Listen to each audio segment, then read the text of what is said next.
Some people will be removed. If you don't have Google Meet updated, you're gonna be removed. All right, good evening. Let's not waste a lot of time. Good evening, everybody.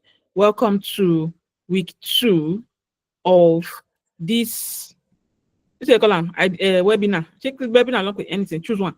So welcome to week 2, and it's your wonderful host again, CAV. All right. So last week we had assignments given. We talked about um this is the book here. Sorry, I don't remember anything.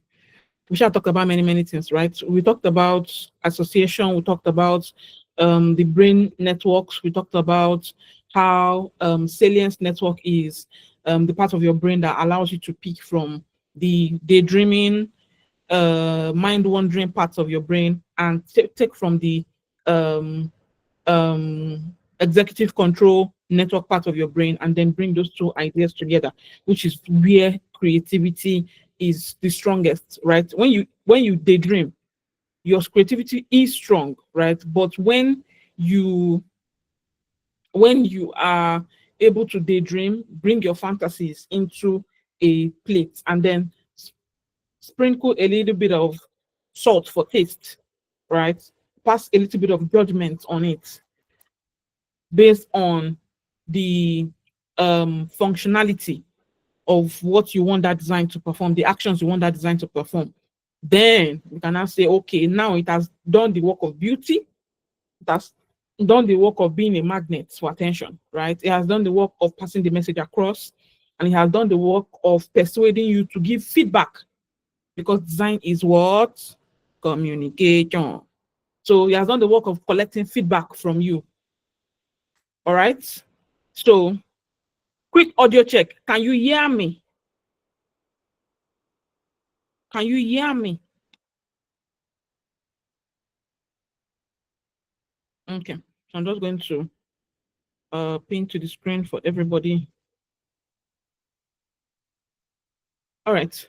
So if you can hear me here, can you hear me on Telegram?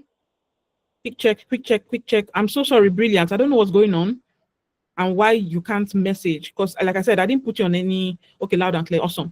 I didn't put you on a list because there are some people that I restrict based on the kind of content they post on the group. Share get. So just quickly, so let's just talk about the assignment. We don't have a lot of time. There's a lot of people that submitted. I'm not going to be able to go through all of it because I mentioned to you guys last week that this assignment is given to you for you. It's something that you are supposed to practice in your own time and say, hey, this is what I have learned from this experience. And I've gotten a lot, and I'm so grateful for the people that give me feedback. You don't know what you're doing, because I don't say to me, hey, you don't know what you're doing. You don't know what you're doing, but you don't know the impact of what you do when you come back and say, hey, this is how this has impacted me, right? It helps me to curate something better next time when I know what has worked. Get, and I can't know from me, creating it. I can only know from you experiencing it and coming back to say, you this foolish girl, you have spoiled my life. You this fine girl, you have do it, that kind of thing. So just quickly, this is who? That's what I wanted to write your name, Gabriel Caldo. Okay. So he said cap is for shade and it's for cleaning sweat. I don't know. Do you mean like when that's a cultural thing, I think, when you bring out your cap and then you use it to swipe across your forehead. I think that's a cultural thing. LP gas. Why LP? Gong, gong, gong, gong. Cook and whatnot. This one finished me that day when I read it. Ironing clothes. Gas for ironing clothes. It's not too bad, but I don't completely agree with that uncommon use, because when I explained it last week, your uncommon use is supposed to, what's the word now? It's supposed to still make sense in a crazy kind of way. Do you get? It's supposed to still be usable in a crazy kind of way. She get. So bottle cap, closing drinks, soccer game, I absolutely agree, because we grew up in a space where we use those kind of things. So I like that. Well done. TOC TV remote, change TV channel, telephone. Yes. Do you know that babies do that? Like when babies are trying to mimic you and you're on the call, they will pick whatever it is that look like your phone and use it. So maybe if you have a campaign around children and football or something, I don't know, that's something you could use. Shoe, one in the leg, one in the hand. I like that.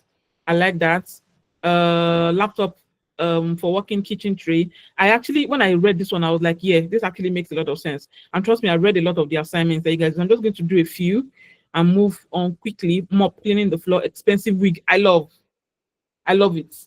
Phone, making connections, ironing clothes. Okay, I like that as well. Charger, powering phone, skipping rope, or for wiping people cord on the back of their neck. That one to follow day. Hold on. I don't know what's going on with you. All right. So let's just swipe quickly. Electric fans, circulation of air, a medium to easily pass air freshener quicker. That's nice. That's nice. Key, open lock, clean ear. Yeah, so that could work for like a med for like the medical perspective.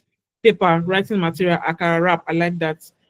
I like that. Maybe it could be a job site that is telling you that you should come and get jobs on their site rather than sharing your CV with companies, because that's where your CV end up in as an akara wrap, that kind of thing. I like wooden chair for fire kindling. Yes, you can make that. You can use that as a metaphor for poverty. I like that a lot. Tissue for wiping surfaces for DIY decor. I like syringe used in substitutes for hair treatment in salon. That's a social problem, but I like it. Biro for cleaning ear, the same medical issue. Slippers, killing cockroach, yes. Beverage, plain counter. Yes. Let's do one more. Move to the matter of the day, please. If I didn't read yours, it's not because it's not good, it's because I just have, oh God, I'm sorry. Pen cap, protecting the pen tip, okay. Propel buttons in paper soccer. I love that. You like soccer a lot, oh. Button as football in paper soccer, paper field in paper soccer. All right. All right. Great work. Great work. Well done to everybody. I've gone through a lot of them, while you guys were sharing it. There's no video yet, okay? You guys cannot see my video, or you cannot see my screen on Telegram. Please confirm more. Because more to share it. Are you serious? Are you serious? Yeah, I've been sharing.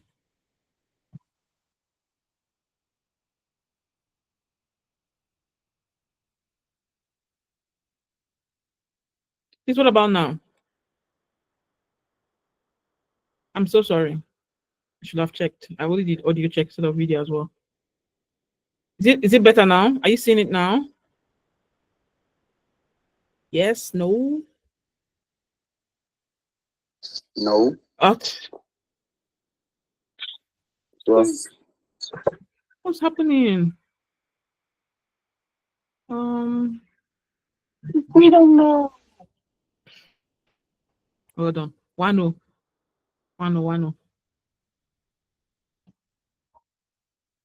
I'm just going to try one more time. And if it does not work, I don't know what to do, man. Start the call again. Okay. So we may need to do that. Yeah, it's showing now. Okay, awesome. So I didn't off your mic on Telegram. I might need you guys, and I'll need you guys to kind of be quiet for me, because I don't want to get distracted. Let's get into it. Let's get into it immediately. You already know who I am. Move on. Let's start with the mental detox. Right? There's something that I saw on TikTok, and I found it to be very, very interesting. And what this guy did was a breathing exercise for, before introducing you to a hard idea that your mind might struggle with. He takes you through a breathing exercise first. So breathing exercise, everybody, even if you're on the road, where's that guy that was on the road? And now I didn't know wear shirts. I was walking up and down. Even if you're on the road, please take a deep breath and out,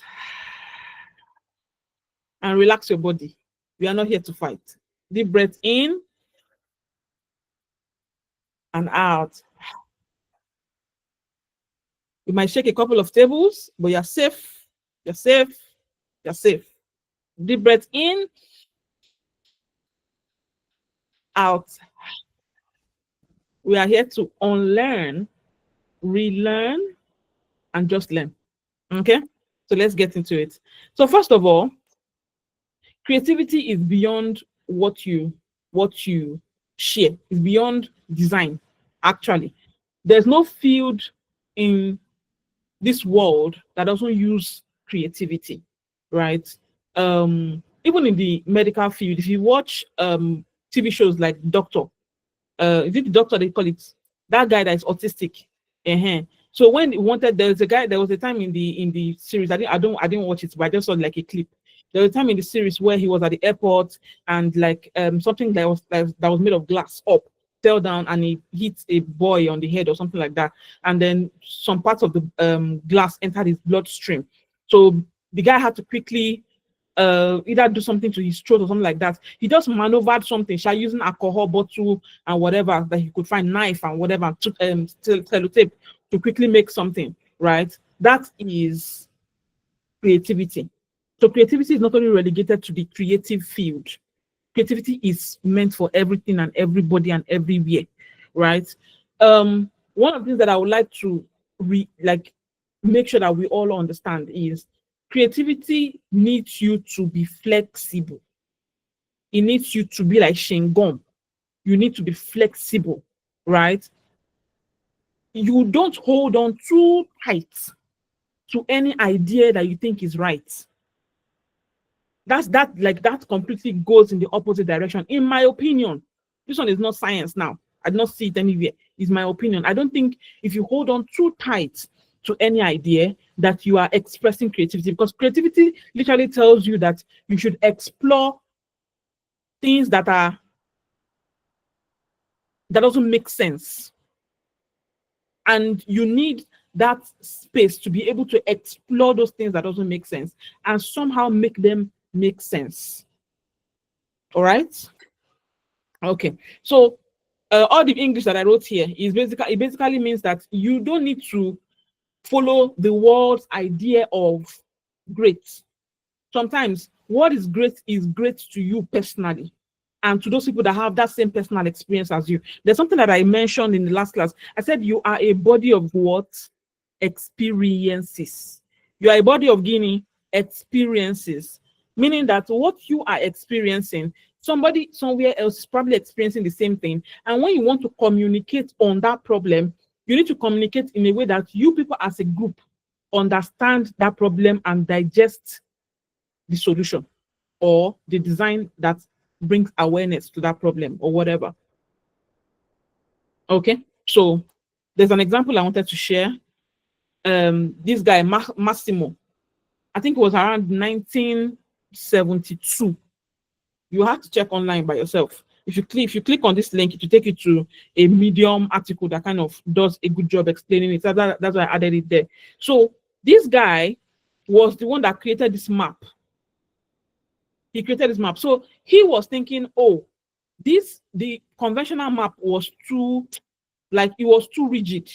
And there was just a lot of information that was in there, and it was not easy to understand as far as he was concerned, right? So he built this other map, and then it went out, and the feedback was horrible. Even now, if you just copy and paste this thing and put it on Google, this thing, Massimo Vinelli's New York subway map. If you put it on YouTube, you will literally see some articles that are swearing for him. Like it was a terrible idea. And that's because it failed in helping. Like there was so there's something that I was a part of a meeting today, and they were talking about when you want to change something in an organization, there are some frameworks that you put in place to help you transition people through that change, right? There's some frameworks. I will need to put them in my learning and development list. I'll go and research them later, so I can't tell you what they are right now, right? So there are some frameworks that help people to transition through change, right? And I figured that the problem with this thing that a lot of people did not agree with was that there was no transition period for him. He saw a problem, like a solution, decades, in fact, decades into the future than what people were ready for, in my opinion. Because like I said, there's a lot of public opinion that said this is bad. This was a bad idea, and the reason why it was a bad idea is because when you look at your normal map, right, it's not straight lines. You can see his own as straight lines, and people were not really it didn't make sense for them to say, oh, I want to follow this map. all the roads are not straight. So he failed in that area. But here's the part that I think it didn't fail at. It implanted the idea that people are currently using, because it's another New York city subway map that people are now currently using, and which is like decentralizing this problem, breaking down this problem, and using color coding. He's a cartographer. Cartographers are people that draw maps, right? Abi, I hope so. Jesus. so, so he color coded the experience. Like when you see the red one, you know that maybe it's a train. When you see the yellow one, you know it's a bus way or whatever. When you see the blue one, you know you get, or maybe you the red one is going to central New York. This other one, it just allows, if you know the color codes, you know, okay, this is what and what this one is pointing to. Let's not sleep here. But I just found this to be brilliant from my own perspective. So after people have like thrown shit on it for a very long time, they now started using it in the map. A little bit different from how he used it, but they are using that idea. So sometimes creativity is not meant, creativity is not even understood by other people until it gets to the point where they're like, hey, do it like that guy. And that's why you are the raw material. Okay? Every single thing. Do you know, does anybody own a dog here? Do you own a dog? Does anybody have a dog? When you take your dog outside, does your dog pee on certain places? It's in a plastic table, I guess. Ah, gosh, this thing is pissing me off. I'm so sorry. I'm sorry. This thing is pissing me off. I can't continue. Ah, okay, let's do. Women are suffering, oh God. So sorry. So when you watch movies or cartoon, or even in real life, that you the people that have dogs, you see that your dog, maybe walking on the street, it pees somewhere. And people that study psychology of animals tell you that they are trying to mark territory, right? A couple of years ago, when I really, really got into design, having an identity was very, very important to me. Having a unique identity that when they line up 10 of the best designers and I'm among them, you can tell that this one, although she's among the best, her own best is different. You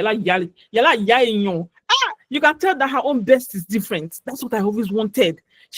And that made me start to study what that could look like, right? And I realized that a lot of the people that that are very good at tagged that's really great at something, or really like not just great, but like they have a name for themselves, right? Because you could say Serena Williams is great, but she plays tennis well.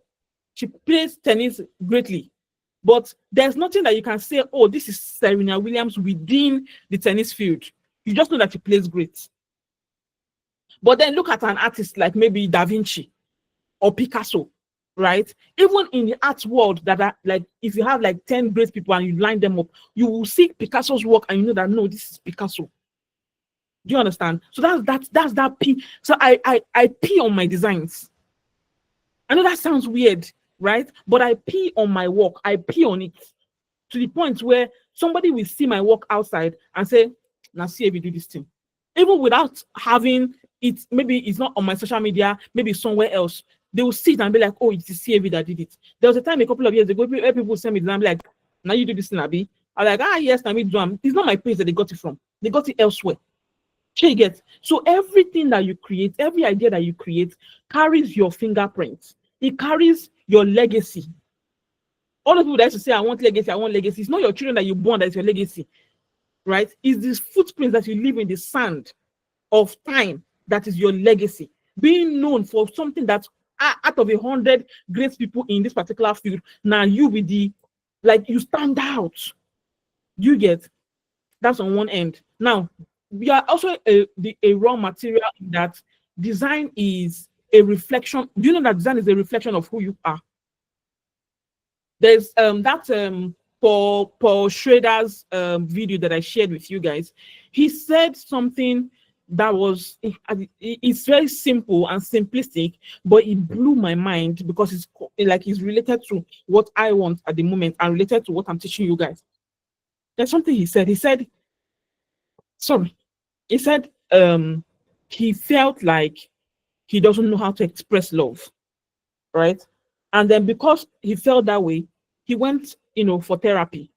And when he went for therapy, he and his therapist was discussing it, and the person was talking about like what does not being able to express love feel like. And then he mentioned that the therapist mentioned a couple of examples, and then she mentioned a gigolo, like a male prostitute. And then he immediately like was like, that's the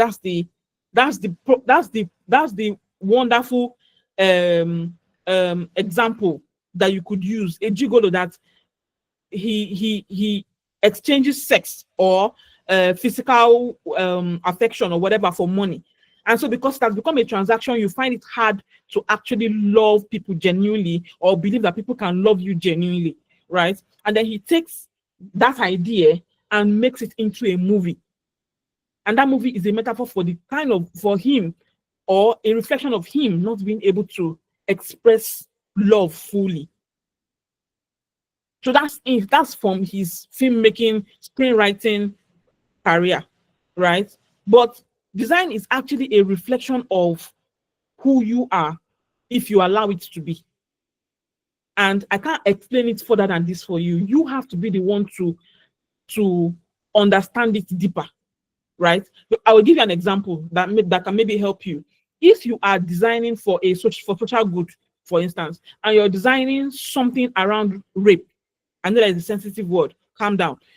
You're designing something around rape, right? And design is a mirror in that, or is a tool for self-therapy in that while you are designing that thing, if you feel detached from the idea, it's a reflection of your inner state of mind.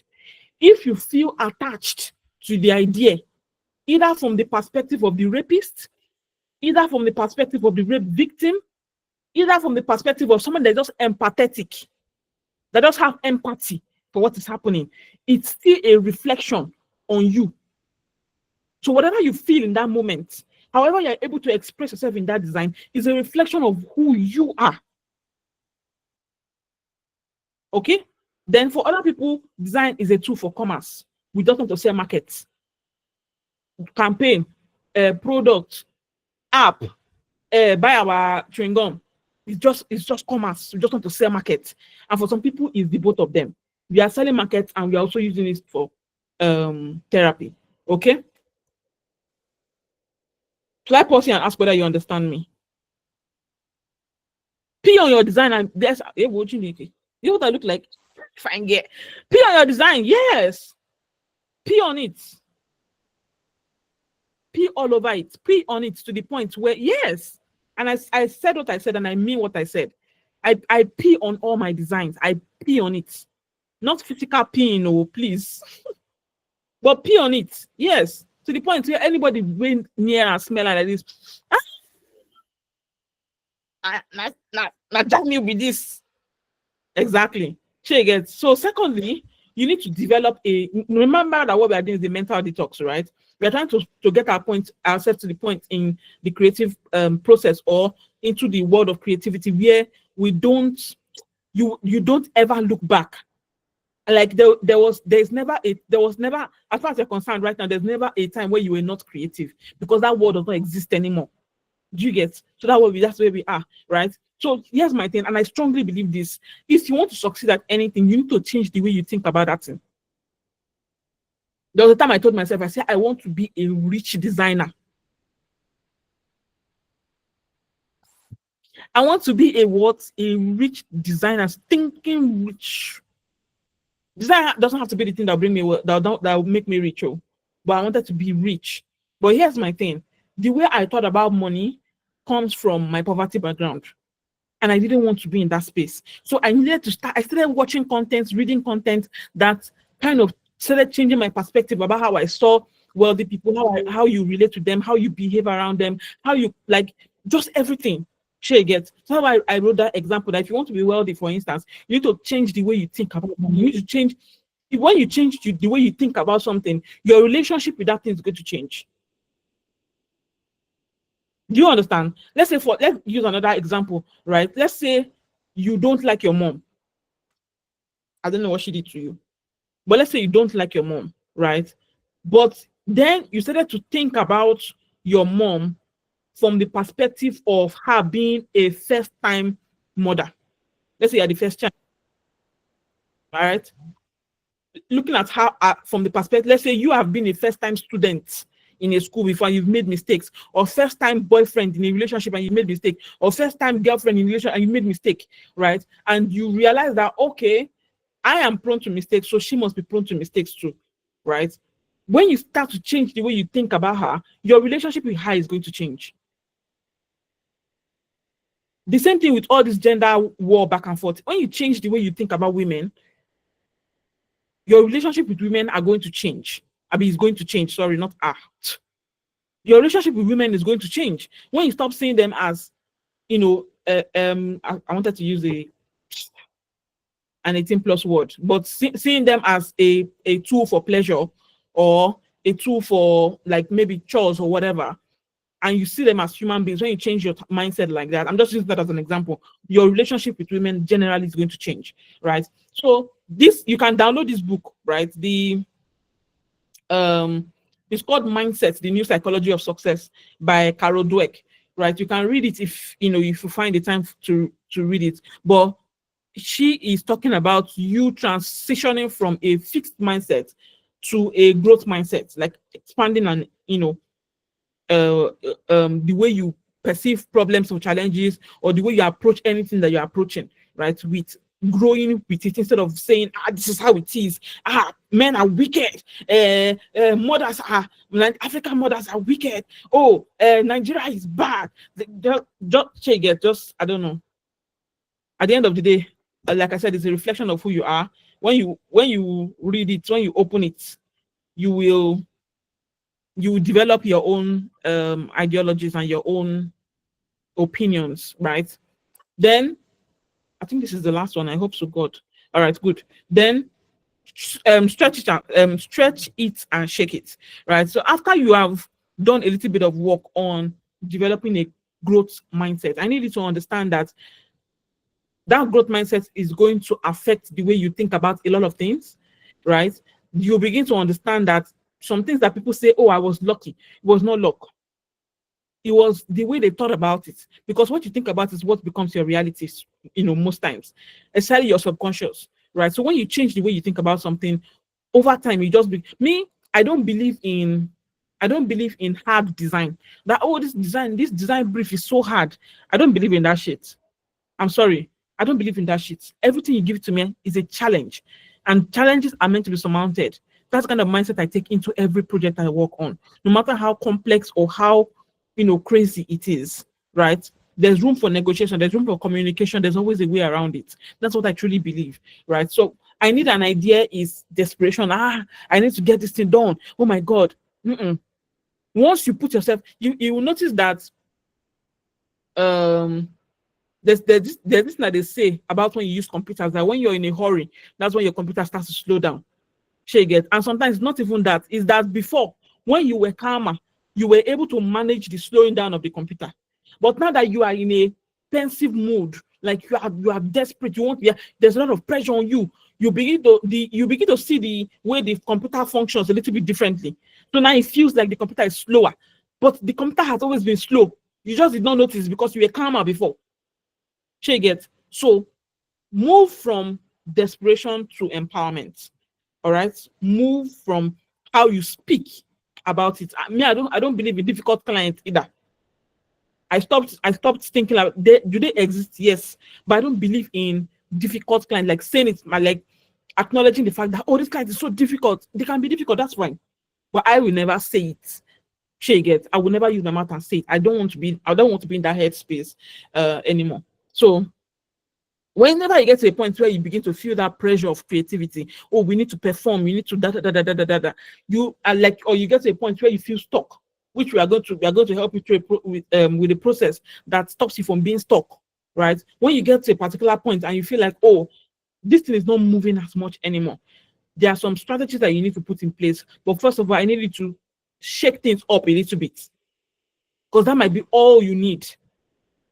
I said later on in this document that sometimes we put ourselves in such a tight space. You want to create brilliant work. Sometimes all you need is 10 bad ideas. Yes, all you need is 10 bad ideas. And then you look at those 10 bad ideas and you be like, make I just like rice and stew, make I mix them, make I see what I forget. Oh, I don't mix them. Make I open this two I don't mix, make I stretch them like this. Okay, make I cut only this middle part. Okay, I like this one now. And that's your brilliant idea. She gets so no overthink them. Now, I want to take 1 or 2 questions around mental detox. Okay, is there anything that you struggled with in this area that you want to ask a question about? Because I need us to get over it like quickly so that we can move into dealing with creative block. Talk to me, talk to mommy. Sorry.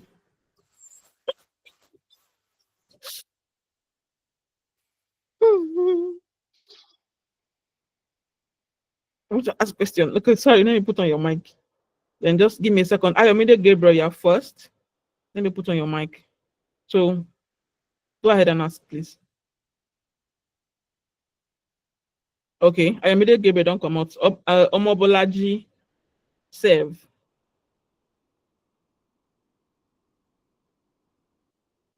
Yeah. Hello. Hi. Hello. So my question is, how do you deal with when you get like you have to design something and then because it happens to me most times and probably I couldn't get like enough inspiration on it, like stresses me a lot mentally. Like I can't find like references on okay, this is someone who has done something like this or something. I don't know if you get my point. So how do you You deal have with not that made when it you are yet now. You were saying it at first, then you cut off. And let's ask the string of question 1, then maybe explain. okay, so my question is, how do you deal with when you have to design when you have to design a project and then you couldn't find like enough reference or inspiration on how to go about that design? Probably it's a first of a kind of design. I don't know. I know there's nothing like first of a kind because everything has been created Yeah. before or something. Or like you couldn't find something that actually inspires you. Okay, so it could be 2 things, right? It could be that your idea of what inspires you is very myopic. So you are looking for what inspires you within a small pool, and you are unwilling to try your neighbor's pool or your cousin's pool or whatever, right? So you put yourself within a like you restrict yourself within a particular space, and Yeah. you truly believe that that is where creativity must come from. So there's that mental block when you think that way. Get that's on one hand. Secondly, you may not be, you may be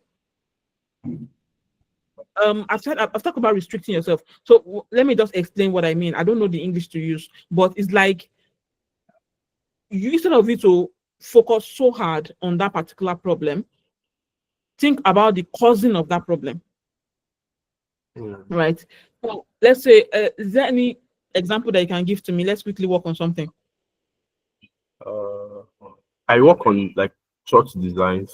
I used to work on church designs a while back, and then Okay. most times just like Sunday service, like there's no inspiration. Like when you have to design maybe a revival flyer, you have probably Yeah. the theme is okay, the Good Shepherd. Okay, I have to look for something that Yeah. interprets Good Shepherd. But you just have Sunday service. Yeah. So Okay. now you're So looking for ways to interpret Sunday service. okay. So my thing is this: Sunday service, of course, is a generic theme, right? But Mhm. looking at it from the name itself, right? Um, there is a lot that you can do with mind mapping in this case. That Paul Schrader's video that I shared with you guys, there's something that he said. He said when you are writing a like you're writing a screen what do you call a screenwriter? I mean screenwriting, Screen. right? When you're writing something like that, you don't only look. Sorry. Like I a didn't see anything. Screenplay, screenwriting, screen novel, something big one, right? So let's say you're writing something like that, right? You don't only look at it from the perspective of the person that's experiencing a thing. So that example that I gave you earlier about the gigolo, right? You don't only look at it from the perspective of, look at it from the perspective of the gigolo's friend, of the gigolo's neighbor, the gigolo's landlord. In fact, even a random person that the gigolo might miss, maybe he goes to a coffee shop. Now, what's the perspective of the person that's serving him coffee? Do you get? So that there are different actors in this movie, and you are only seeing the main protagonists. So Sunday service, as an example, in this, you could either divide the word and say service. What does service on a Sunday look like? Look around you. In a church, or like what is it? You have a lot of metaphors like service, like serving through the word, serving through a relationship with God. So that's where you now bring him, like, let's say a portrait of Jesus leading somebody, serving through praise, serving through. So those are the cousins. Yeah, different things So like within the church or something. Exactly. So what does service, you as a human being, what does service look like on a Sunday? That's why I said that you're a body of experiences. You go to church, right? So when you go to church on a Sunday, what does service look like to you on a Sunday? When you get there and you do what you do and you express yourself and you see other people, because you being a body of experience is not only your own personal experience, it's also the experience of other people around you. So when you go to church and you experience and you know the church environment, you got allow me finish. Sorry, uncle. Sorry. You're welcome. So that's all. Thank you very much. Your jean jacket looks nice though. If you miss, what's your name? If you miss, I'm gonna wash it and hang it outside. You must not miss. Oh, thank you. Next person, please. Let's quickly. This is 7:38. Let's quickly make it quick. Let's make it quick. Who is the next? There's I don't know how this thing first to last. Okay, so Chukwuemeka Charles. I'm just going to take one more question from here, then two on Telegram. And if there are no questions on Telegram, I'll just come back here. Okay. Chukwuemeka Charles. Someone else is going to ask. Okay. Can you hear me? Yeah, sure. Yes. His name is Chukwuemeka. I like what you said about. I like what you said about difficult clients, because I also work with a design agency, and we have a few clients that are really difficult. You know, so how do you? And their difficulty is not just random or make it up. No, they're like they give feedback that they think makes sense. So you send in like full design project, maybe running the campaign, and then they will write, open up Microsoft Word and give you feedback, and you look at the feedback and like, if I implement all this feedback, is nonsense that will come out. You know, so how do you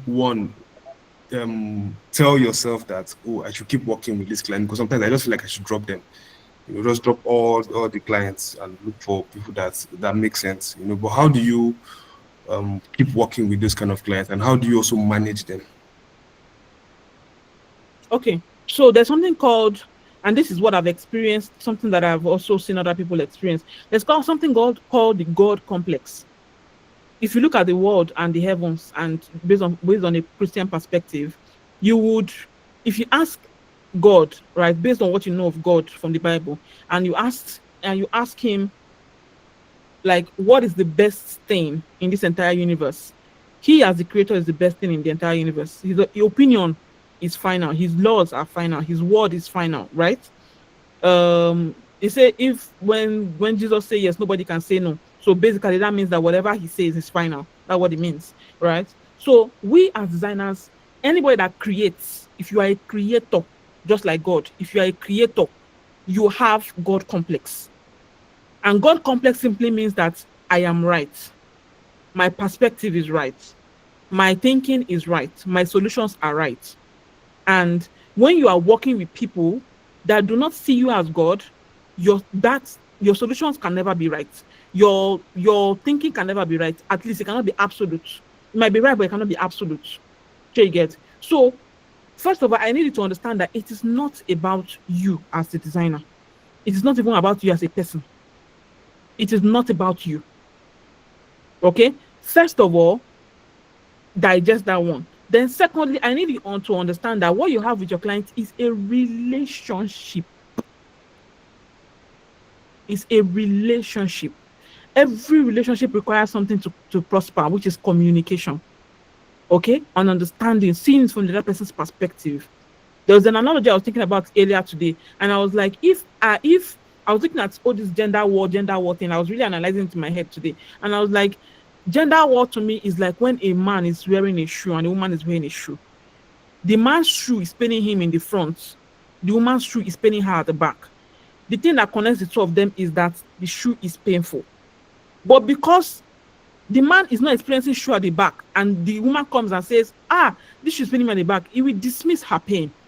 And because the woman is not experiencing pain in the front of the shoe, when the man comes and says, this shoe, they really pain me for front, he will dismiss her pain. So I need you to be able to know when to remove yourself from a particular conversation as the designer, and just have like an omniscient, Omniscient. presence. I don't know. Omniscient. Pick one. Omni up point of view, where you are seeing everything from like a bird's eye view. You are not the creator, you're not the createe, you just want to understand. So this might mean that you will ask more intelligent questions. If you want to know whether what I'm saying makes sense or not, look at all the other designs that you've done before with the clients that the relationship failed. And that's one of the things that you should do as a business owner. If a relationship with a client failed, look at your process. Where did it fail in your process? What exactly is the bottleneck? Where did it stop? Where did you guys get stuck? And I've looked at it before, and I've found that really 9 times out of 10, I'm actually the problem. They have their own idiosyncrasies. They have their own idea of what they want to see. And sometimes you struggling with them is like you still trying to collect their bag on the road. Like you want to collect somebody's bag on the road, even if you want to go and replace it or you want to go and polish it or whatever. But they don't trust you enough to give you the bag and say, oh yeah, go and do it. We don't know you like that. Do you understand? Even if you know yourself, we don't trust you like that. So please, and this is my money you're talking about. Do you get? So I can't just hand it over to you and say, oh yeah, go and do your madness. If I don't trust you, I'll give another analogy. When I started working at Big Cabal, I had issues. When I design and send like this, they'll be like, oh no, this is not what we want. Or, it got to a point I was like, these people don't like me. I told my manager, I was like, these people don't like me. Especially this particular man. And I will not mention his name. I'm like, this man does not like me. He doesn't like me. And I thought it was about me. It wasn't. Until I found out that, okay, I needed to understand his love language, in quotes. It's not actually love, but that's the only way I can explain it. Their love language, how they communicate. Sometimes, do you know that you can have a conversation with somebody at the bar while people are drinking, and you've had a conversation with the person, you've talked about football, and the person feels like they know you. So you've built some level of trust. Now, when you go to the design boardroom and you start talking about it, like if this guy can agree that Manchester United is the best football clinic in the last 15 years, that means this guy knows what they do for design. Sure, you get? So it's about building a relationship and communicating within that relationship to get to a unified resolution. And if at the end of the day you can't get to a unified resolution, go and do what they want you to do. Clean your slippers like this. Go and chop your money where you make. Right? But there's a personal principle that I hold now that I want everybody else to catch the fire of. Don't ever leave a relationship sour. Even if you lose money, don't ever leave a client relationship sour. We good? Yeah, that makes a lot of sense actually. Thank you. You're welcome. All right, so you guys can talk, right? Telegram peoples. Fuhad, I have a question on the topic of mental detox. You said you are the raw material, which has been my only problem. I've built a mindset in myself that where I don't get scared by amazing design. In fact, I can boast of my ability to copy any design. The problem now being I can't seem to create or ideate. Okay, so that's part of what we are going to be doing today, right? That's what we are going to be doing today. After dealing with creative block, that's the next thing we are going to do. I'm going to walk you through two processes that I use personally that has worked wonders for me. Get so that you know that ideation is not something that you need to be in, you need to be at the beach and your head need to sanitize. You need to have peace and quiet before you can produce ideas, because you can't always have that all the time. And if you need that to produce ideas, you see, well, go. It's not even swear, you go favor there, because how many times do you want to get peace and quiet?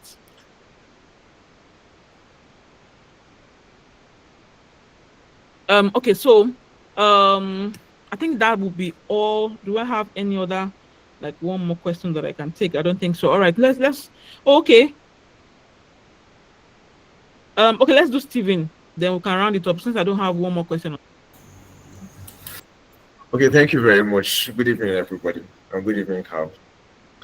Yeah, so my question is, I designed for a while, a long time ago. I designed for like 2-3 years, designed very well.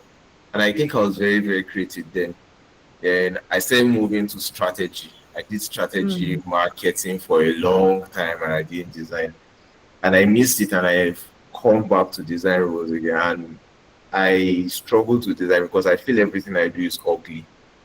I have a benchmark of my creativity. I know more principles of design, more elements of design. I know all the rules, but I'm not as creative. I'm not as we talked about play last time, but I'm not as creative as I used to be.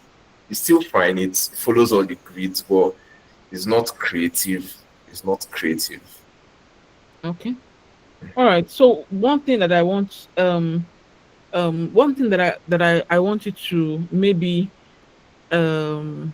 accept is that your taste has changed. So let me just walk you through what that looks like. You can see my screen, yes? Yes, I can. Yes, I can. Okay. So let's say this is your timeline, right? This was, let's say, 5 years ago, 2 years ago, 1 year ago, today. This is the timeline for, this is your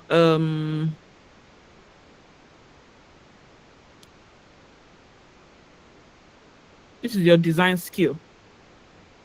I mean your familiarity with design as a skill, right? You went and stopped here, but your taste did not stop.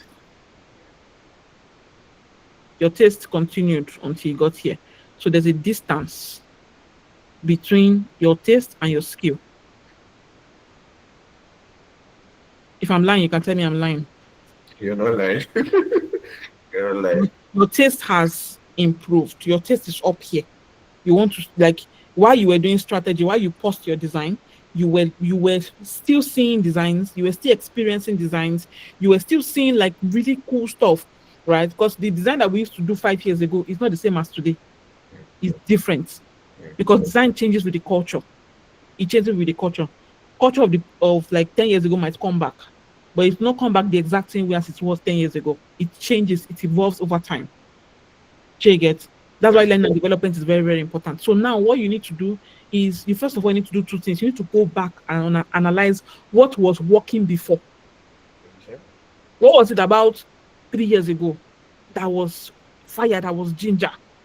Was it your freedom of expression that your maybe people that you were working with allowed you to express yourself? Okay. Was it like the speed of your tools? Was it your access to a strong mood board? Was it community that you had? Maybe community of designers. Maybe as you became a strategist, you left the community, joined another community of strategists, and now you find it hard to kind of fit in anymore. Was it the change? Like just feel like just do first principles thinking. Why did my design do well before? Research what first principle thinking is. Principles thinking is you are a strategist now. You know what I'm talking Starting about. from the basics, like go to the very, very Like bottom of everything. start from the top, Yeah. and strip it down. Don't even start from the up, from the Why? bottom. Why? Start from that up. Why did my design do well? It did well because of this. Why there was this? The strip it down all the way to the bottom till it's naked.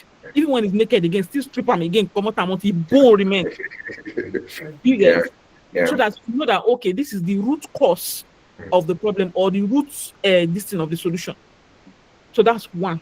Look for what worked. Now I need you to go and like what's the English now? Write out a plan Okay. for skill improvement. And how you're going to do that is you're going to look at what is currently your level of taste and how to develop the skills to create it.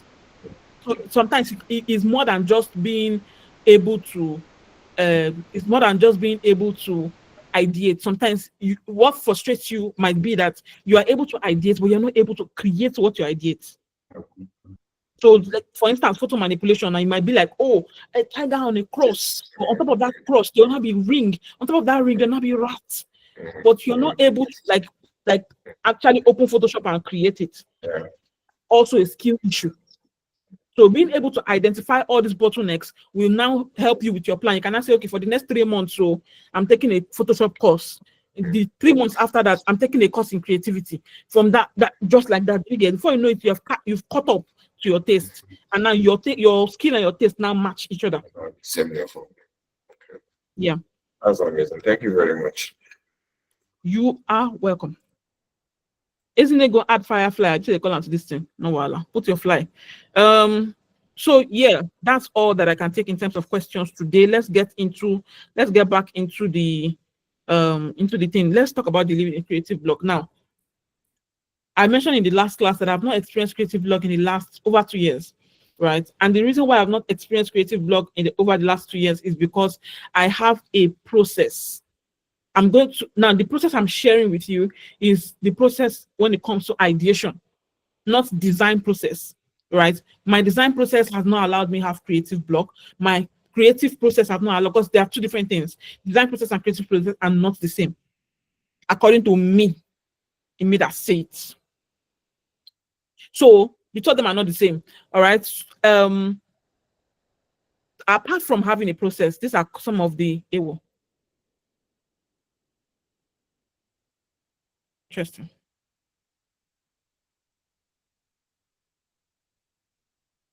Okay. There are a couple of strategies that you can employ. So this is English. When you have creative block, it doesn't mean that you are a terrible designer. All right. I want you to digest that. Creative block does not mean that you are a terrible designer. It just means that there is a cog in the process. There's something that is not. You need to add small oil to your engine so that you can, move a little bit faster. And when you look at your process, because you know what process is now.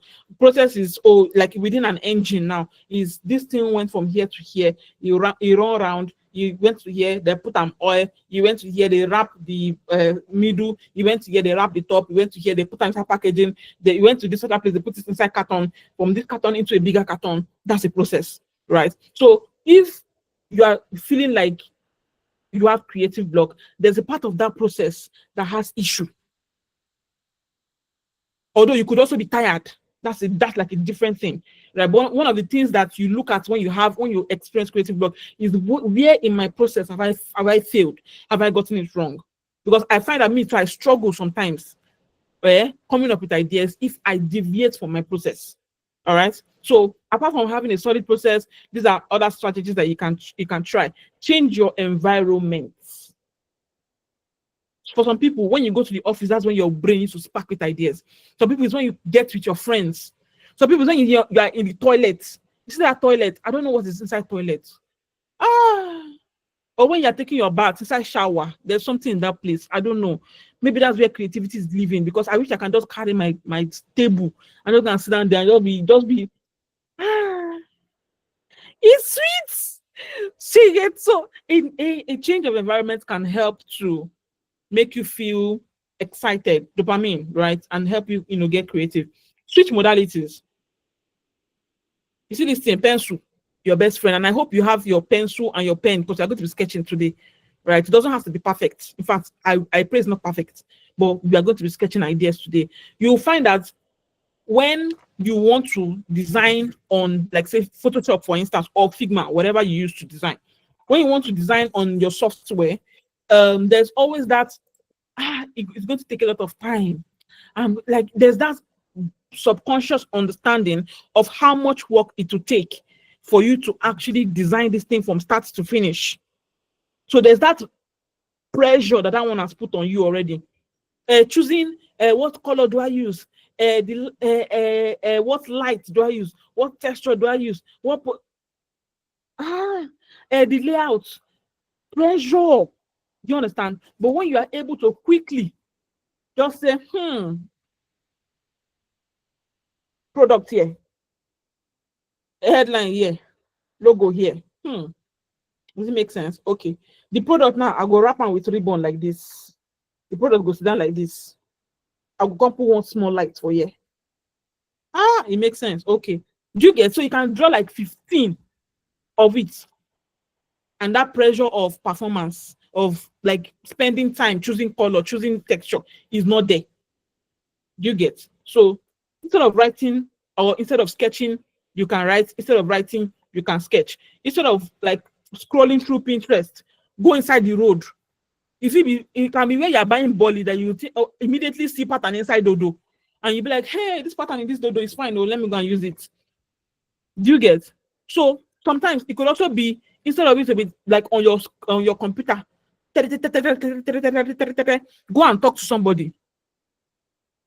Do you get? That's why, see, listen, there's a problem I have. I want teams to brainstorm more. See, we are too individualistic in the design, this thing. Although we have made a lot of improvement, but I still feel like we are too individualistic. If you want to start any project, brainstorm. Call your guys, call your team members, everybody gather together. Let's talk about it. Let's talk about and brainstorm in stages so that pressure at the back of your head is not there. So if I had a team, and I'm going to have a team, people will see, I'm going to have a team. Me too.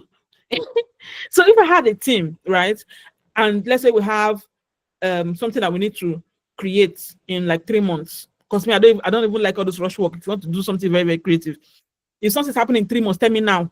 Let me start preparing ahead. So if I had a team and wanted to come up with like solid ideas, I would break that brainstorming process into stages so that it doesn't feel overwhelming.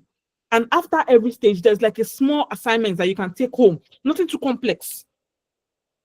If let's say we are talking about maybe like nature reserves now, we can even plan a trip. Say this weekend, we go Lekki Conservation something, go climb that up where nobody send us. That up that is to cancel your mother's prayer. Where they say, I'll keep my son safe. Son will go climb up. No, it's really fine for there. We will go. Do you get? We can see monkey. How did they swing from banana to banana tree? Do you get? If you don't understand, you don't understand. Okay. Then lastly, lower the stakes. That's what I mentioned earlier. So instead of you looking for one solid, grand idea, look for 10 bad ones. In fact, intentionally look for 10 bad ones. Like, okay, I want to actually generate 10 bad ideas. Oh, Lipton inside cup, 1. Cup inside Lipton, 2. Lipton on a tree, 3. Just write down the ideas you think are bad. Now you can now shake them up a little bit. Do you get? So that's one of the ways that you can actually begin to unclog your brain, because what block is pressure. Is pressure. Is pressure on you. Mental pressure, mental block. All right. Questions. I think I like it better when we break these questions down. Where my hand is raised, is it new hand or old hand?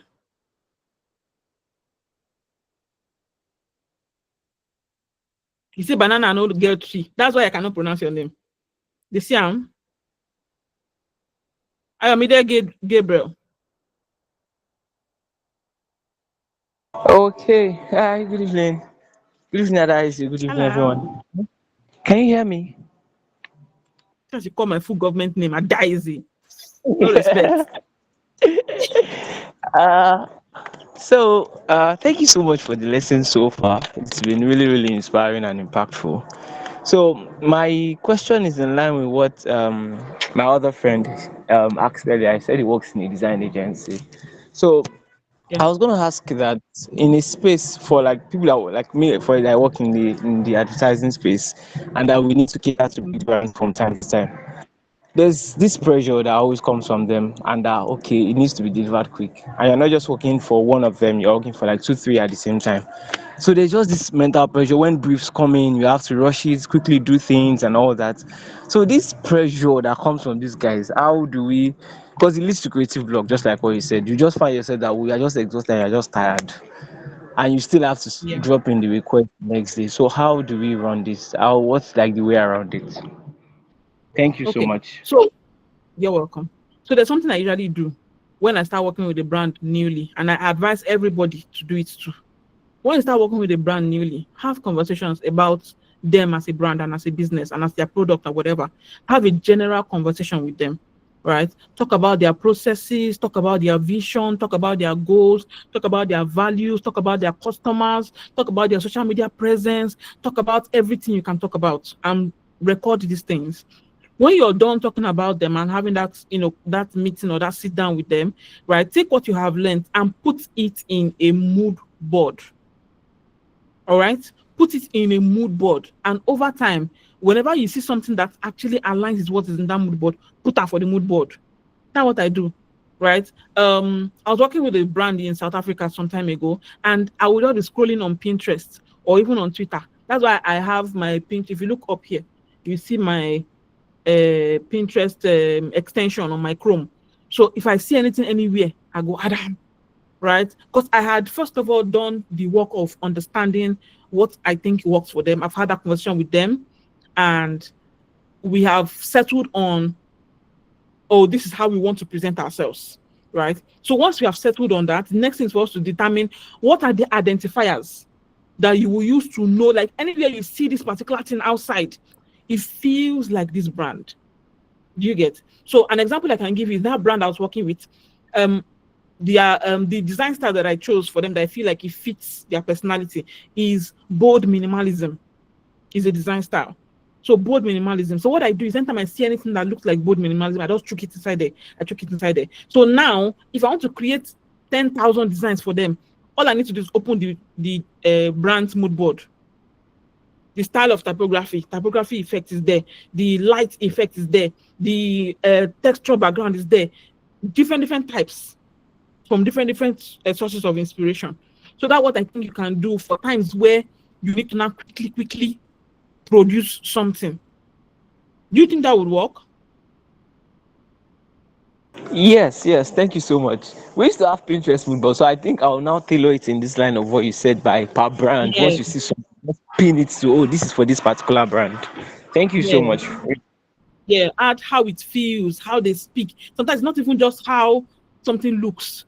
It could be how it feels. Like you see something that is maybe the kind of brand that is like a romance brand, and you see something that feels sexy. You just add them.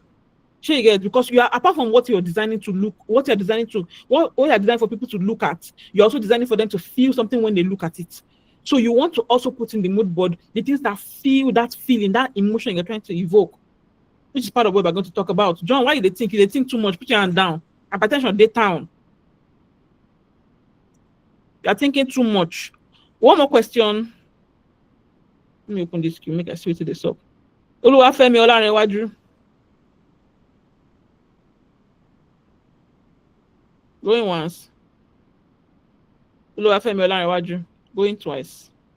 If I call your name the third time like this, you can just appear in front of me. Going. All right. Hi, hi, hi, here. Evening. Can Okay. everyone hear me? I are doing a great job. Once, my Thank you. question goes like this. So I used to not like more like a minimalist design. I have that mindset. Yeah. Less is more. You understand? So when I'm going to design, I have that fixed mindset that less is more. So there are times that some kind of client they want all of this again kind of design, and when I'm trying to them to that kind of design, they're like, no, this is I want like, and when I'm trying to even educate them to say, sir, for this particular design, I think this direction is fine. They'll say, no, look at all that, because I do some real estate design as well. So you're like, look at those ones. They have this begin, they have this light, they have this everything dark. Well, like that is not so. In that kind of situation, how can I don't know, how can you advise on how I can go about it in form of having to have that change of mind of minimalist design? Thank you.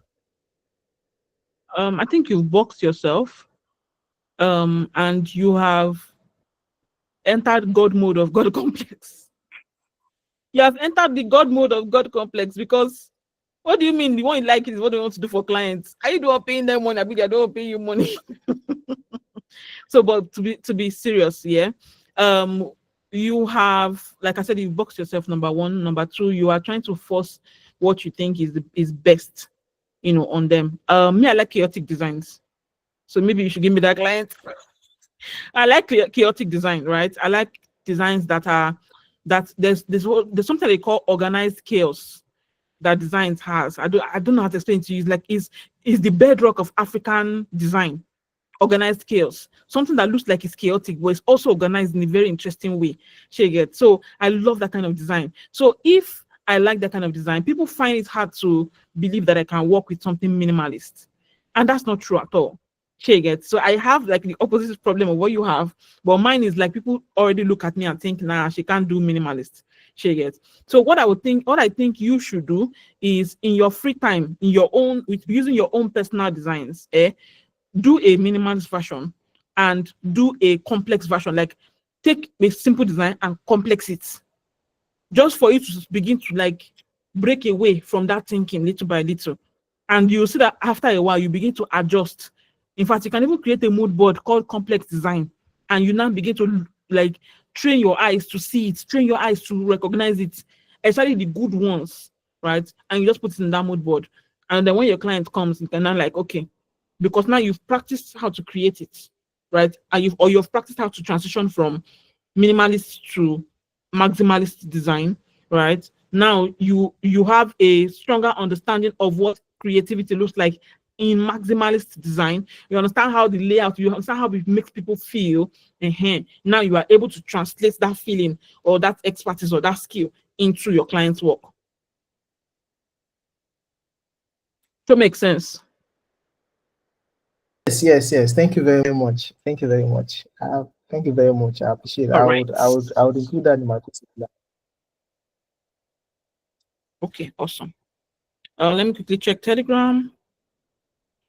All right, nothing like that. No question. One question, my good evening, about design style. Can you elaborate more on design styles? You have mine though. Inside creative ideation, you have time to be talking about design style. I have a PDF that has like 22 design styles that I explained what the design styles are, where they come from, the target audience, and also other samples. But it is for my design course, my dear. So my design course, my dear. All right, let's move forward. This is past 8. We have grounds to cover. All right, so Ibiawilade, meaning that is the meat of the matter that we have reached. All right, ideation process. Now let us systemize it. There are two, like I said, there are two ways I want to teach you guys, but this particular one is from Paul Schrader's screenwriter lecture. All right, he was explaining to them how he came about his ideas, right, from being a body of experience and all of that. So before, I stopped at problem, metaphor, plots. That what if you check, there's a video on my YouTube, and that's where I stopped. But then I did a little bit more research, and I also looked at what I need as a designer, because screenwriting is not the same as design. It's not the same as graphic design. So I needed to look for something that I know that is going to work with me. So it starts with a problem. Let's ask ourselves, what is the problem that you want to solve? What is the issue? Client come to you, pay, we want to do this. What is the problem? All right.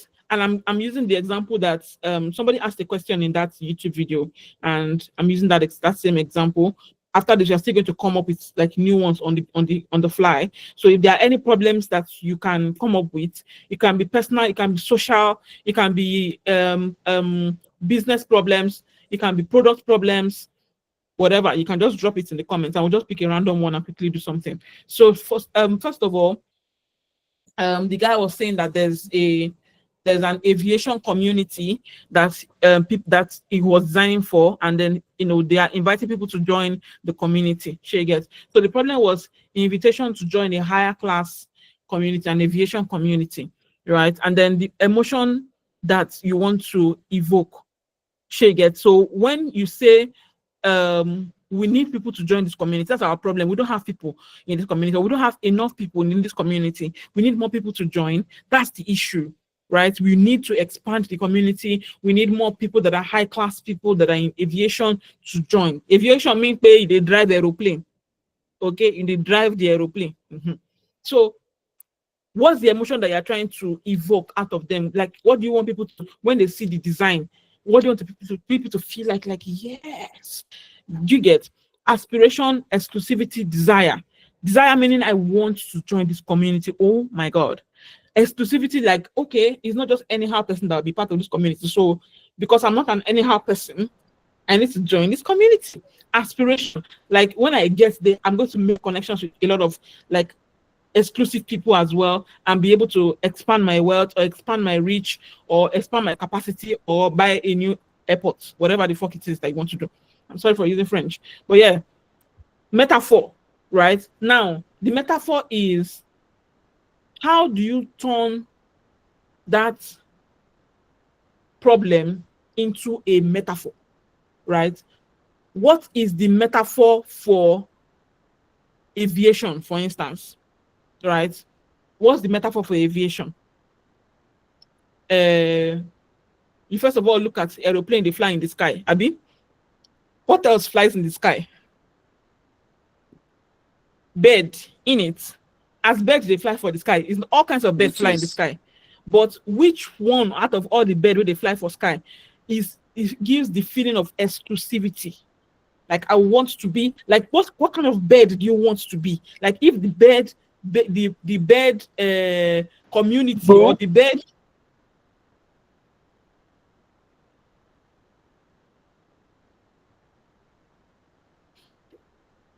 Who they shout? Off your mic. I just can't think they vex me. I know they like them. Don't interrupt me, please.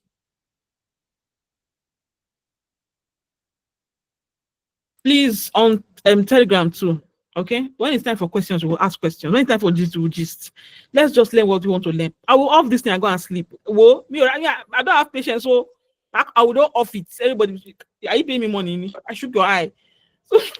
So when you look at all the birds flying in the sky, which one makes you feel exclusive? Which if you had like a community of birds, like all the birds, like parrots and everything, you want to join a particular community of birds that feels exclusive, which one will you choose? That sort of thing. You say, oh, okay, this thing. Okay, what's another metaphor for community?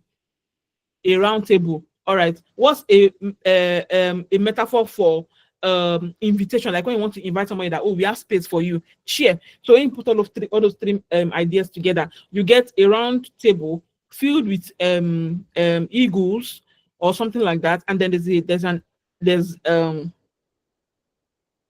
an empty chair, and saying, we are inviting you, da da da da da. That's like a metaphor, for it. And then plots. What is the story we are telling here? Because beyond it being a design that you want to create, you also want to be able to expand that expression or expand that idea into different places or different ways. Sure, you get, and I'll explain what that means. So the story that's being told is that, hey, you belong on this table, this chair is waiting for you, our community is open for you as an exclusive person. Sure, you get. So that's the story we're trying to tell, and you need to be able to convert that story into audio. Like when you want to now choose, let's say, the sound or the instrumental behind the sound that you want to use, it gives you those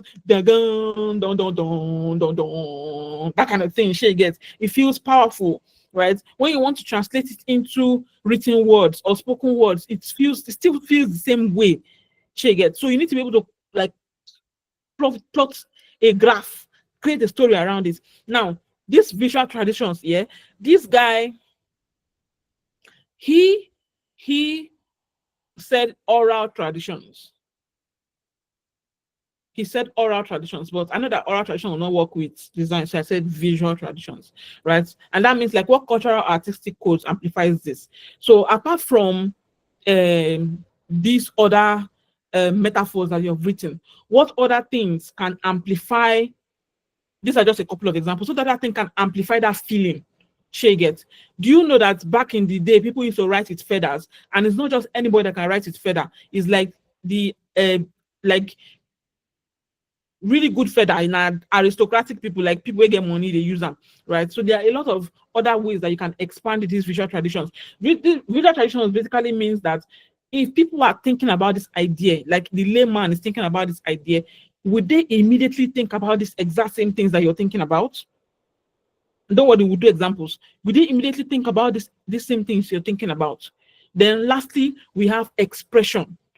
If you carry this idea and you break it, ping, ping, ping, and you want to design a poster, banner, video, radio jingle, newspaper ad, Google display ad, that's one that's tiny like this. If you want to do all of those things, how do you like break this idea down into chunk, tiny little chunk that you can sprinkle across these platforms, and the message will still be unified.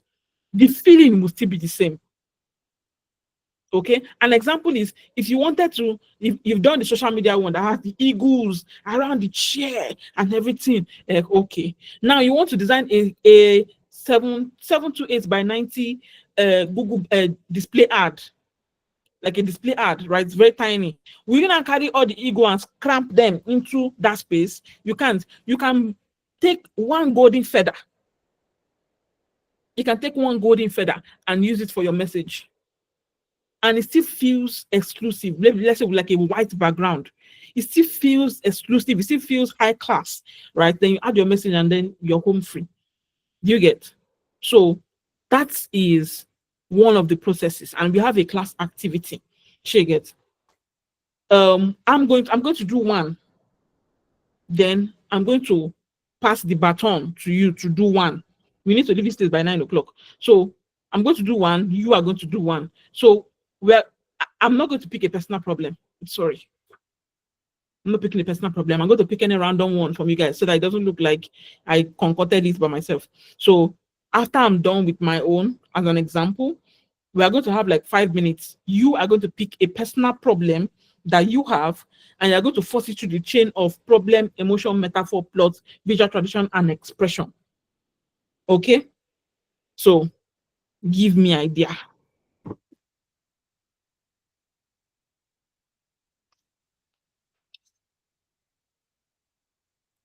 What problem can we work on now?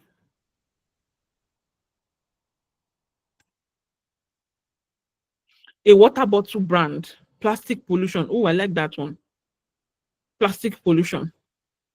Okay, plastic pollution. Plastic pollution sounds like a great idea. Trader breaking out of losses. Thrift store. Let's do plastic pollution. You put that one, it's not fine. Let's do plastic pollution. So now we have problem. Problem is plastic pollute.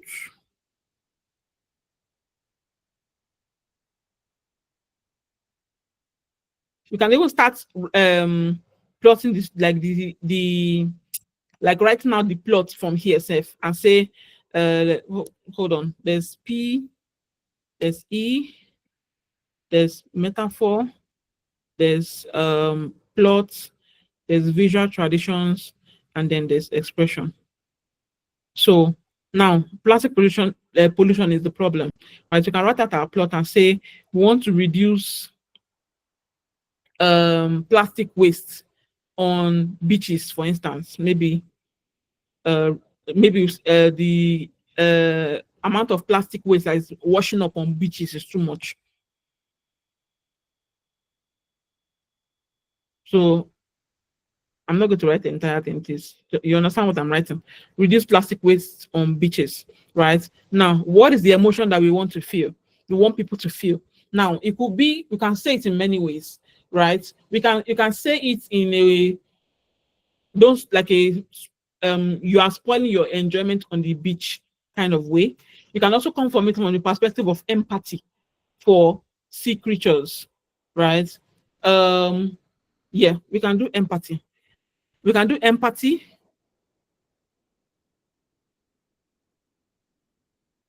We can do fear. Fear can be an emotion I want to evoke. Now,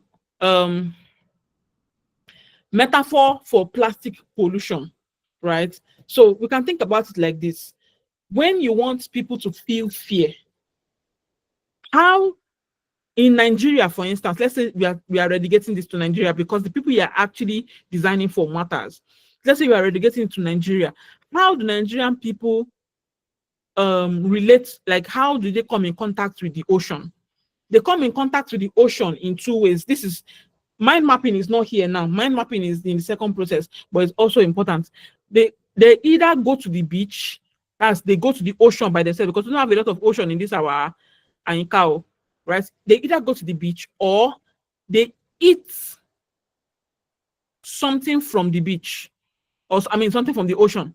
So they're either going to the beach or they are eating something that comes from the ocean, right?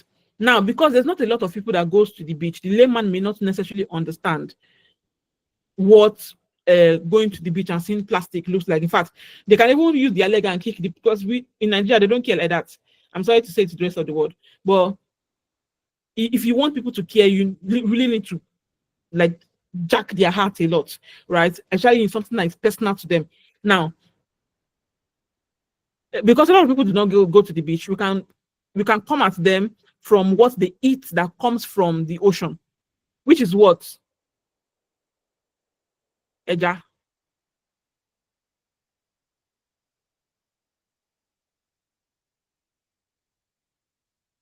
Okay. Now, visual traditions, right, that relate to the emotion you want to evoke, right? Something sharp. So we can do something sharp, like bottle. I mean, like broken plastic bottles. I mean, we can do what else can we do again? Because it's not only, we can do something that suffocates.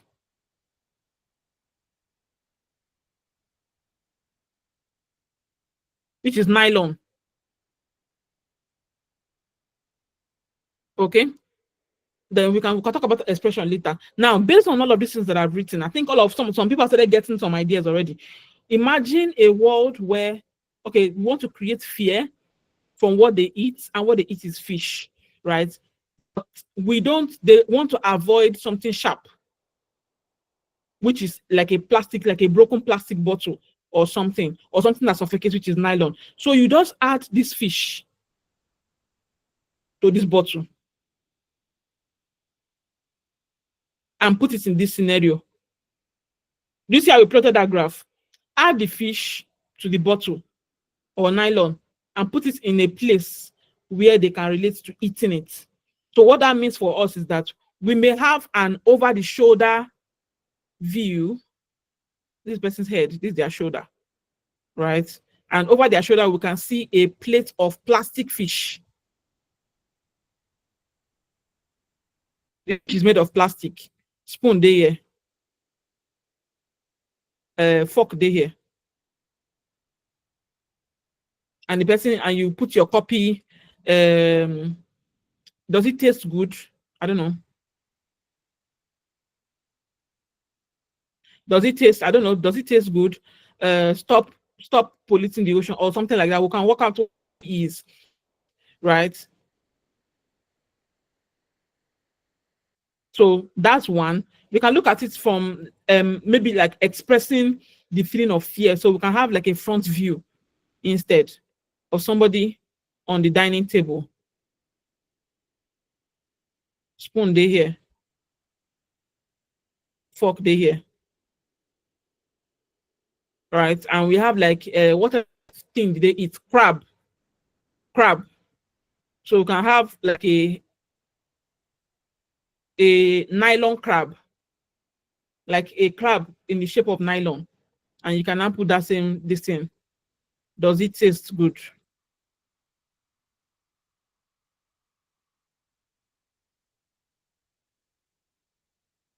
Then the small copy, stop polluting the ocean, or recycle your plastic. It depends on where you want to come out from. Do you want them to recycle? Do you want them to stop using single-use plastic? Do you want them to, whatever it is that you want them to do, that's what your sub copy is going to be. So recycle your bottles, dispose your plastic properly, stop throwing it in the waters, whatever it is. Then you can now go back and do your expression. So expression in this case now could be, let's say we want to do social media. That one can enter social media. If you want to do something long, that one can also enter something long. If you want to do something tiny, that's plate of fish. Headline, sub headline, maybe logo at the top, CTA button, learn more. Okay, if you want to design a newspaper, if you wanted to do video, maybe the fish jumping.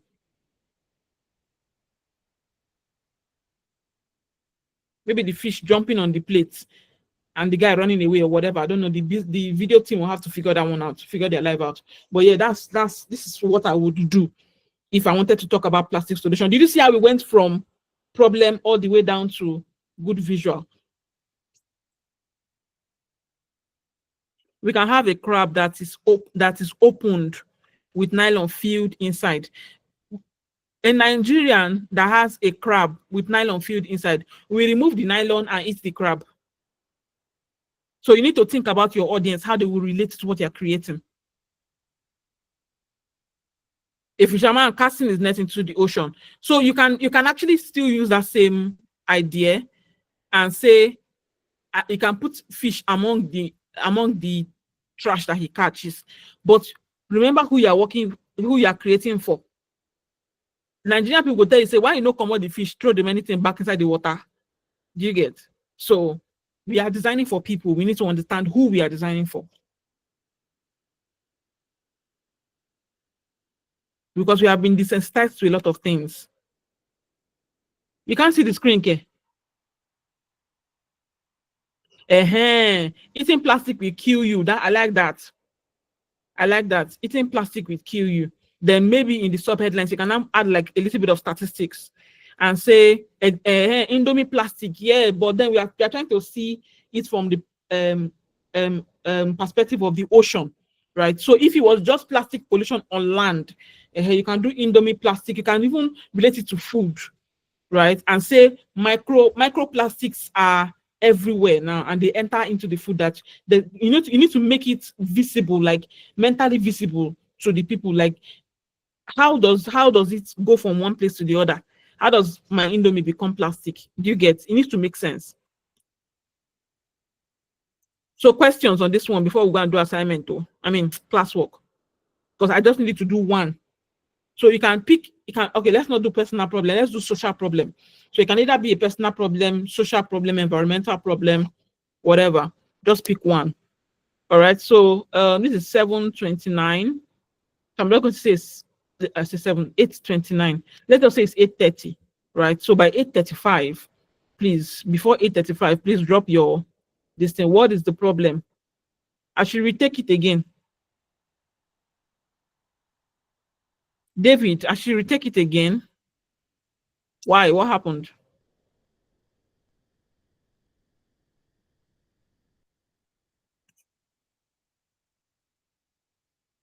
Not David Chuku, the other David. David Chuku is my brother's son name. Is that my brother? That's my brother's full name.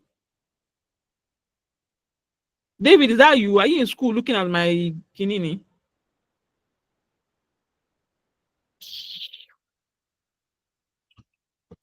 Oh yeah, oh yeah, oh yeah. Everybody one problem. It can be a personal problem. It can be a social problem.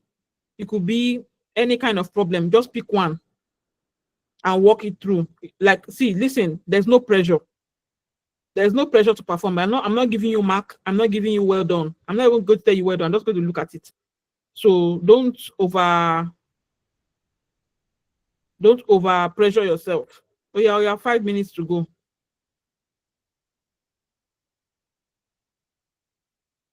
Discomfort of weeks, you feed one. You feed one. Oh yeah. What's the problem? What's the emotion you're trying to evoke? What's the metaphor? I didn't even write this metaphor here. Plastic. Fish. Nylon.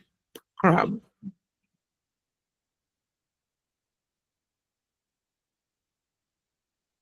I don't have good at drawing, teacher. Oh yeah, 5 minutes to go. 4 minutes to go. Oh yeah, oh yeah, oh yeah, oh yeah, oh yeah. Do I plan on sharing this file? Yes. Your workbook is inside. I can't not share it, including your downloadables. The links you go to go and watch the read the article, the links you go to download the book on growth mindset, all those things, they are there. So I have to share it.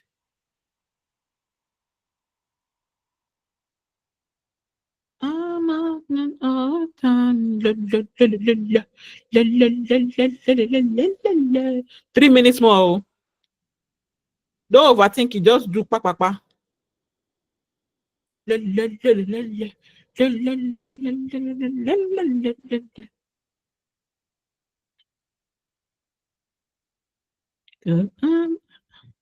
We are fine.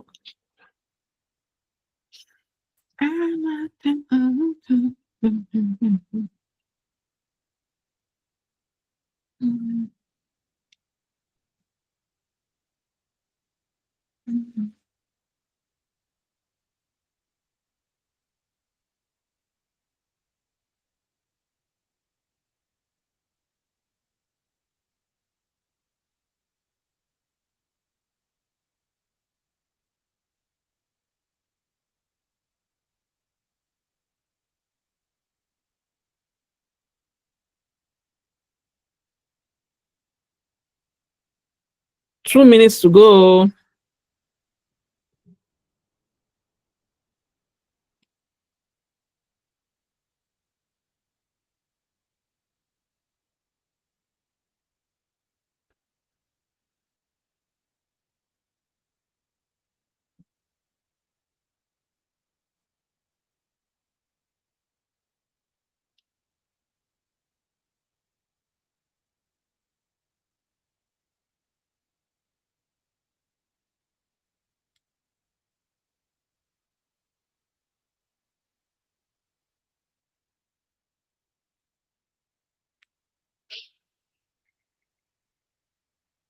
Do you need extra time?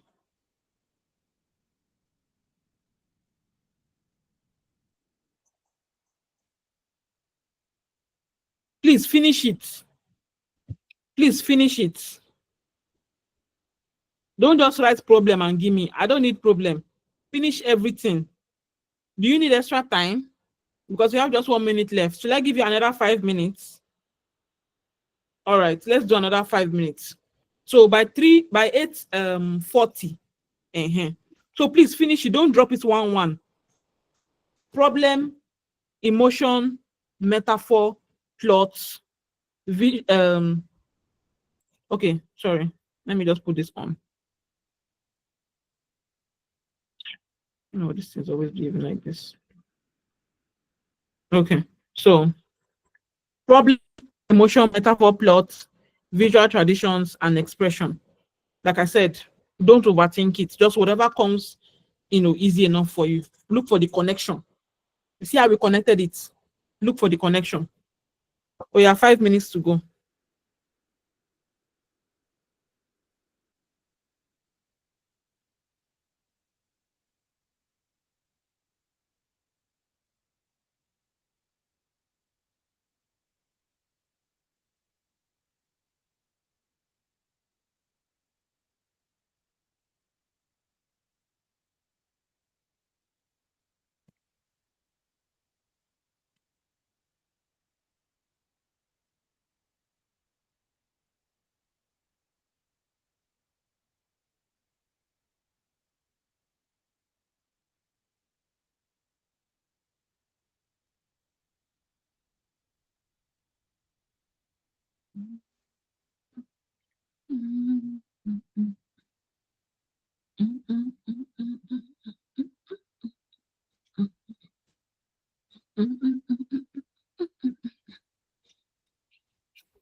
Cause I'm out of time.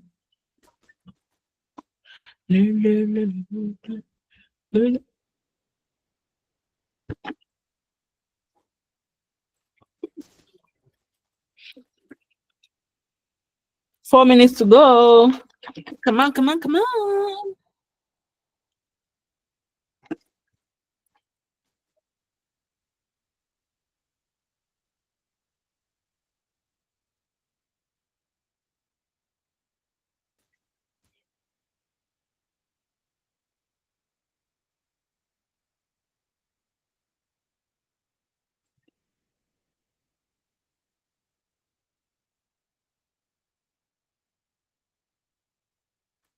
Finish it to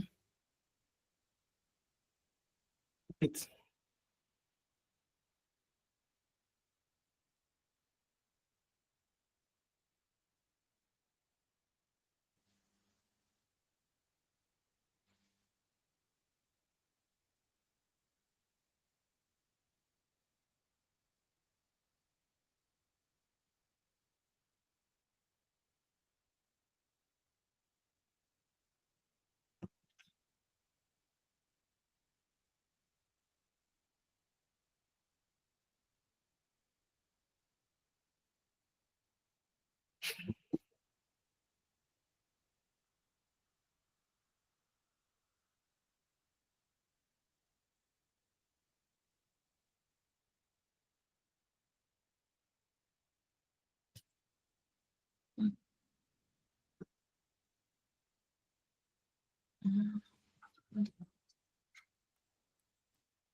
Two minutes more.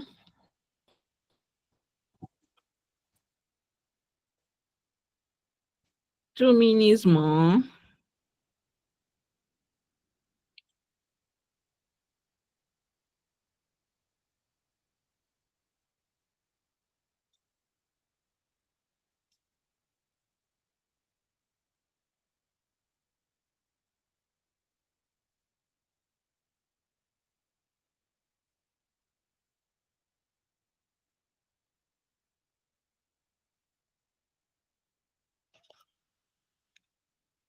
This is it Nijita or Njita?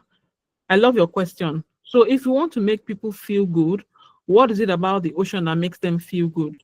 And the people you're talking to, your target audience, do they usually go to the ocean to feel good? Those are questions. Do they go to the ocean to feel good? So if the people you're speaking to have a culture of going to the beach to relax, what is it about plastic pollution that would disrupt that relaxation? Is it like plastic all over the place, broken bottles, trash? Then you can do a beach that is just filled with plastic and the ocean is filled with dirt, and you can say, where is the ocean? Or something around relaxation. I will have to think. Copy is not something I can think about on the fly. I have to do my research on like copies relating to relaxation.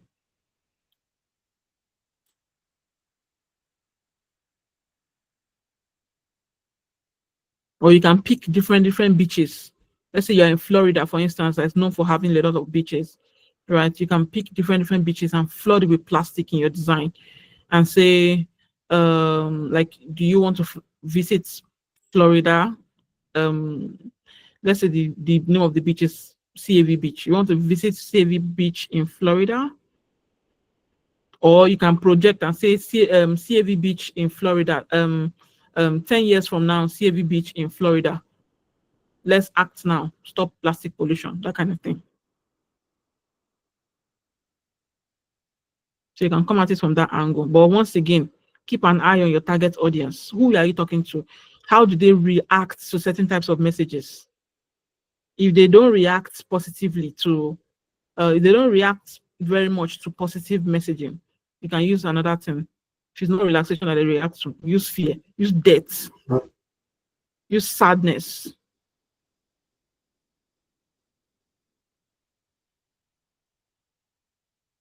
Age group matters. Your audience demography matters, because old people are more fearful than young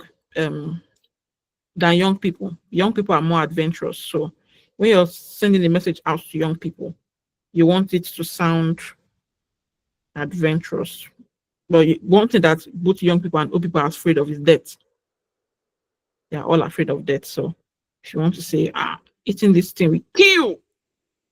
Hey, what time don't pass? All right, let's get into it. So Muiz Olawale says, the problem is drug abuse, emotion is fear, metaphor is people seeing a dead person on the floor due to drug abuse. That's not the metaphor. You know what the metaphor means? Do you know what the word metaphor means? Metaphor is I know simile is something that looks like. Let's look for the actual, the word metaphor. A figure of speech in which a word or phrase is applied to an object or action to which it is not literally applicable.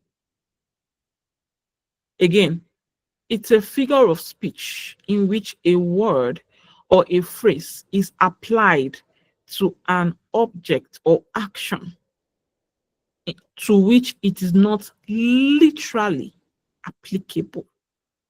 So you can do the literal one in the second process. This particular one, we are focused on metaphor. So what is a metaphor for drug abuse? There's one that I saw where hold on, I should have it in my Pinterest board, in my creative ideas, creative arts Pinterest. I should have it there.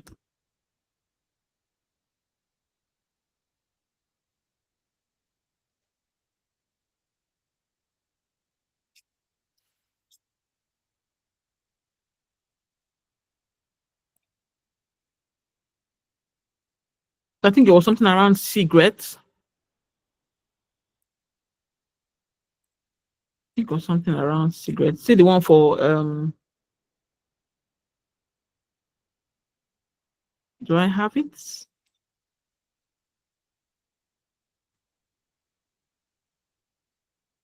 Okay, so this is giving me an idea. This one. So imagine imagine a person dressed like a cigarette. Do you understand? Muiz Olawale. Let's say the person, this is the guy, is laying down on the floor, whatever, right? Which end of the cigarettes do they usually light up first? Is it the white side? Sorry, I don't smoke. So let's say we have he's wearing a white sneakers, white trouser, that color of brown, that brown cigarette, brown shirt, brown face cap, and let's say you have like a brown skin. It doesn't have to be the exact color. Let's say like a normal skin tone, black, brown skin, right? And then you can see from the shoe, you can see that the bone, like the ash, the ash on the floor, and then you can see like the person burning like a cigarette. So that's a metaphor that you can use. All right, I don't help you. Next, favor. Road accidents. The emotion you want to evoke is grief. Metaphor is death. But death is not a metaphor. Okay. People, this is the plot. People have their lives cut short and goals unachieved because they're involved in road accidents. Dead bodies, wreck cars, a body lying on the ground, car parked in front of it. Okay. His bag is open, book scattered. This is literal. And that's fantastic if you want to go literal. Right? But we are dealing with metaphors. Okay, so an example of something I've seen before is a guy wearing a seat belt. He's wearing a gray shirt, and on his chest is written the year he was born. So let's say 1995. True, and then the seat belt covers this other part where would have been the date of death. So you can see like a little bit of number picking out on these two places.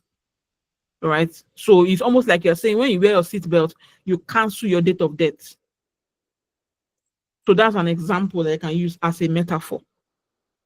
All right.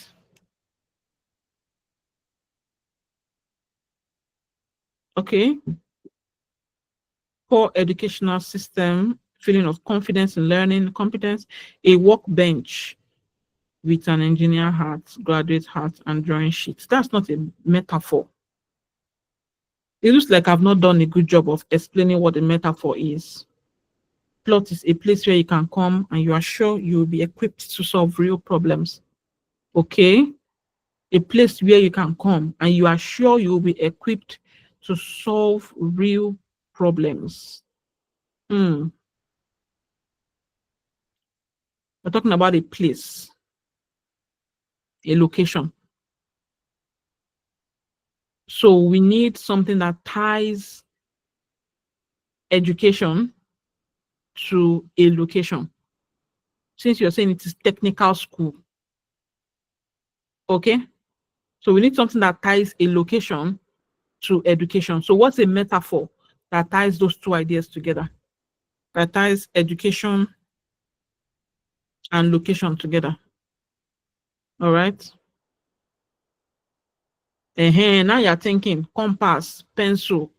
Yeah, but that one is talking about it from just education. So if you want to combine, let's say a doctor, for instance, you want to combine it with a location. What do you do?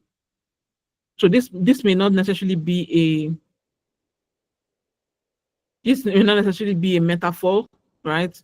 But we can have Mr. Doctor with his hand folded. I saw something like that a couple of listening. Let's say his hands are folded, right? And we have his wristwatch, for instance, but that wristwatch looks like a road on his hand. She gets, and then you can now put the remaining road, and you can see this same. He has his stethoscope skinny on his neck, but then you have this school building here on his hand, and as well as some other things, maybe like cloud and stuff, right? And then it's almost like saying this our guy walked into being a doctor. She gets. That's the way you can look at it. Problem: unverified shared news on social media. You see this particular one. If you know, give me better faith. Audience should be more mindful. So you just say mindfulness. Okay, mindfulness is the emotion that you want to evoke. A family in chaos over news shown on the device. The red question mark boldly shown. This is literal as well. Oh, right, can tear people apart. Okay. So your plot has already given you your answer. You get your plot has already given you your answer. Now imagine a family watching news. Let's say this is the TV, right? And there's a reporter, and let's say the back, you know how the reporters will carry microphone and there's something happening in the background.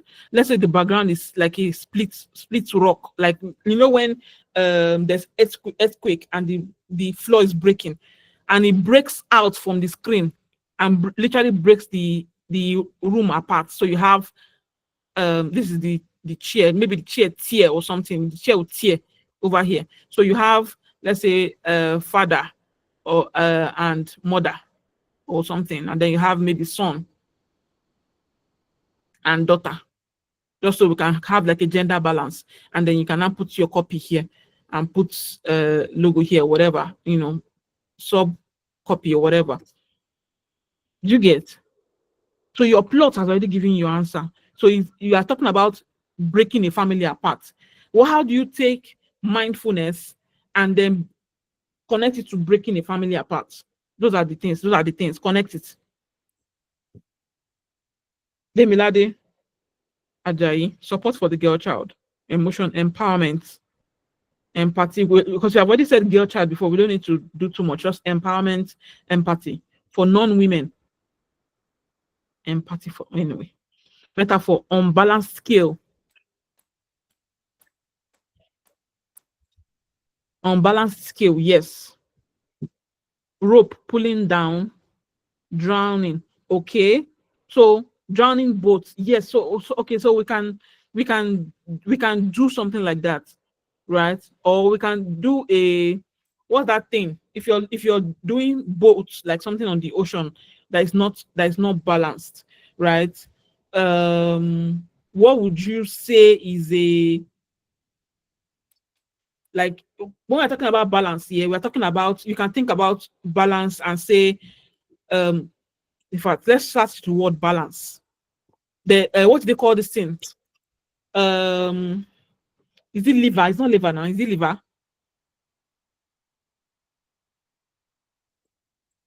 That's the thought of that year. Fulcrum and liver. What do they call them? That thing that is like this thing.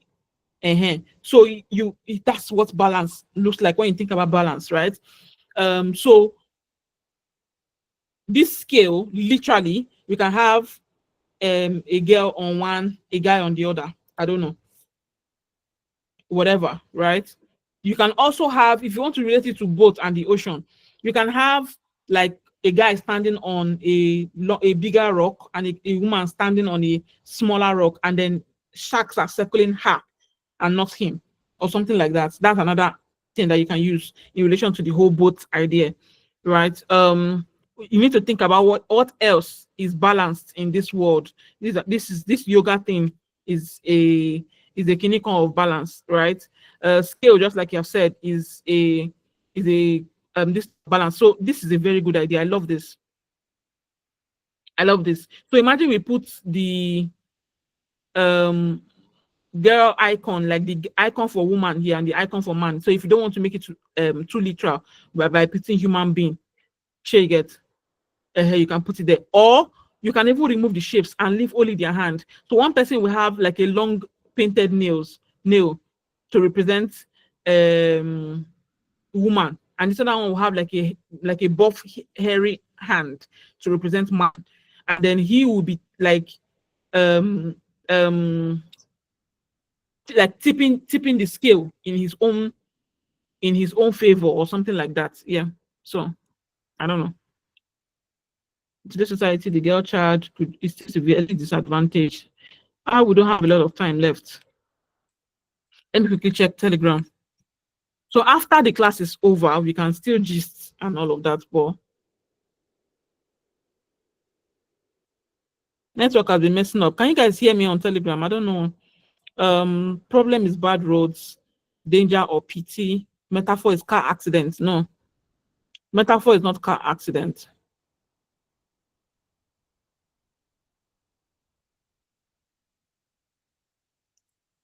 People not going for mission trips, okay? Desire or motivation.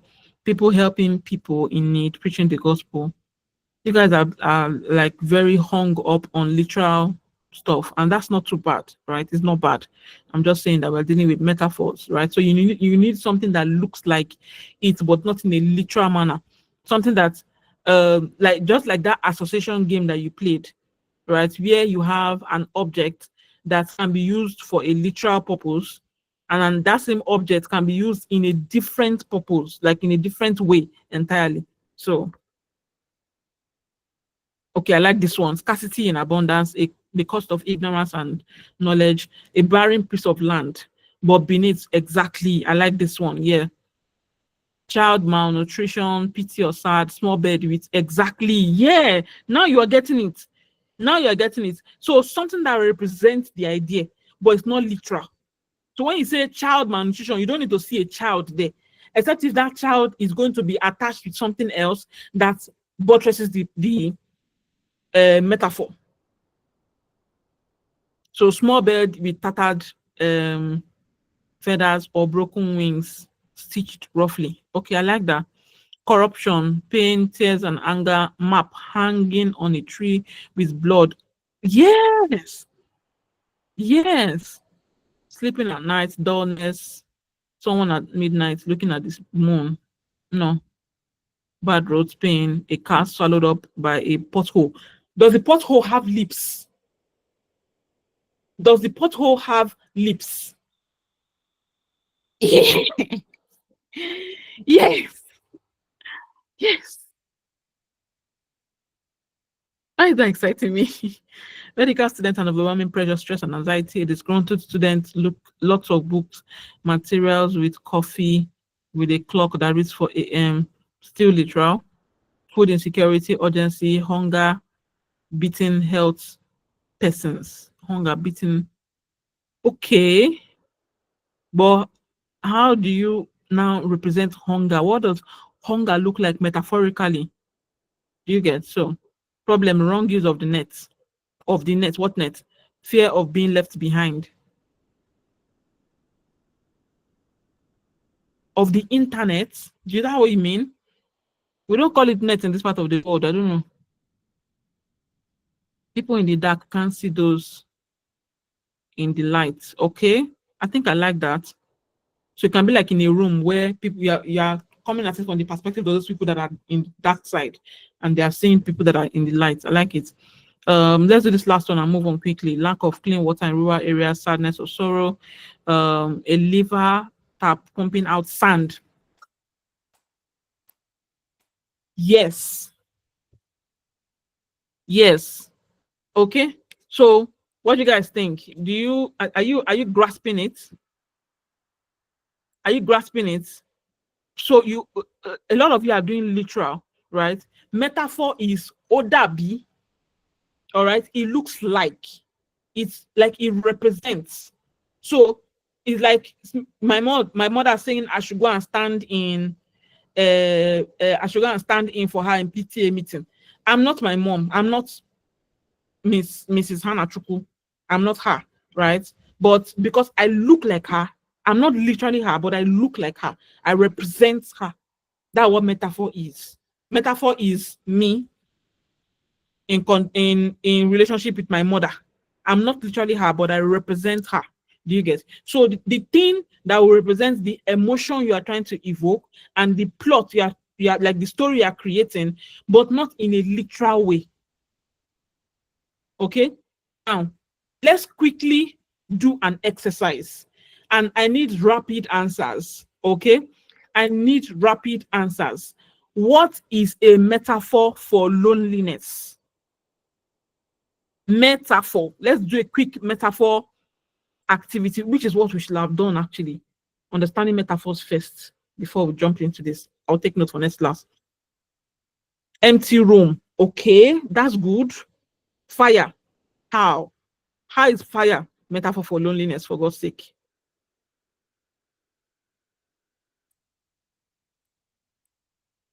Empty road. Lone road. Yes. Yes. In prison. Okay. A swan surrounded by dogs. My head is scattered. Yes. Nest abandoned with egg. A white candle in a black stack. That could also be misunderstood as being unique, not loneliness. So please keep that in mind. A pair of shoes. Okay, hold on. Like a pair of shoes, but one is missing. That's loneliness. A pair of shoes, but one is missing, because you know that naturally there should be two, but one is missing. Pen without cover. No. You don't automatically think loneliness when you see a pen without cover. Okay? A fish in an ocean. A fish in an ocean is home. It doesn't feel like loneliness. You're at home. Except if maybe there's nothing else in that ocean. No? One blade of fan instead of tree. Okay. Can pass. Your shadow. Bed with one pillow. Okay. One key on the keyboard. They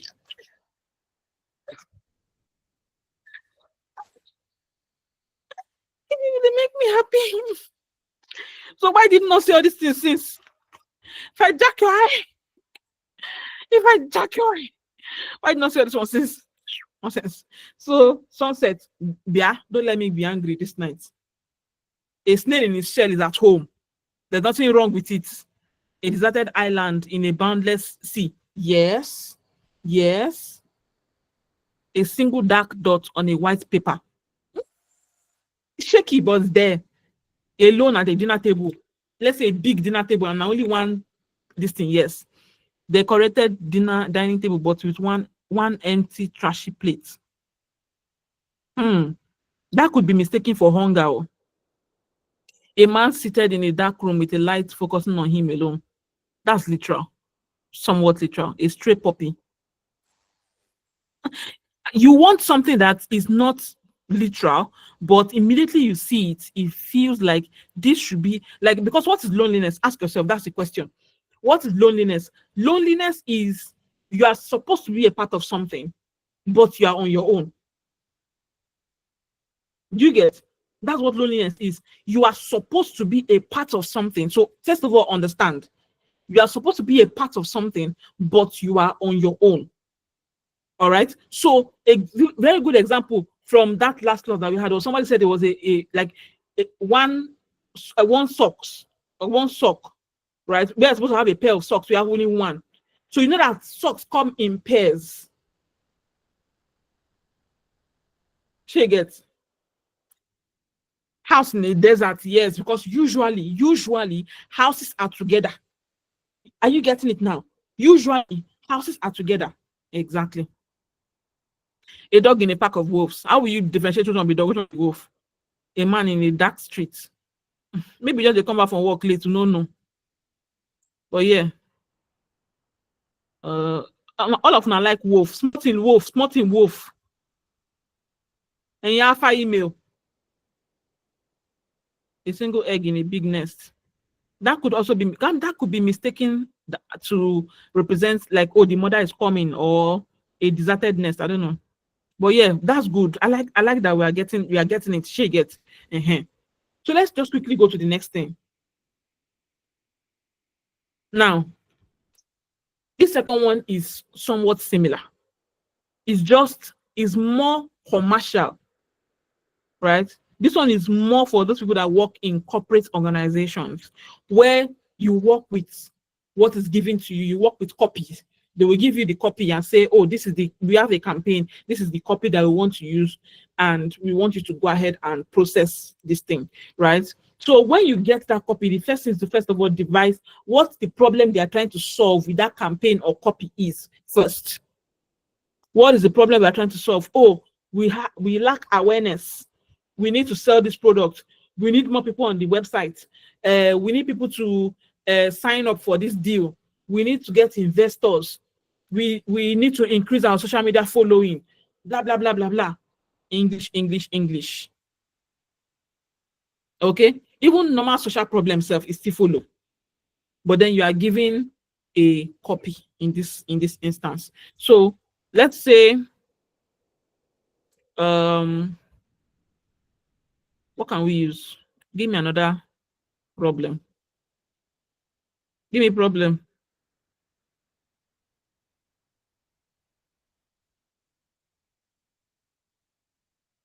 Give me problem now. Wow. Stingy with problem. You are stingy with problem too.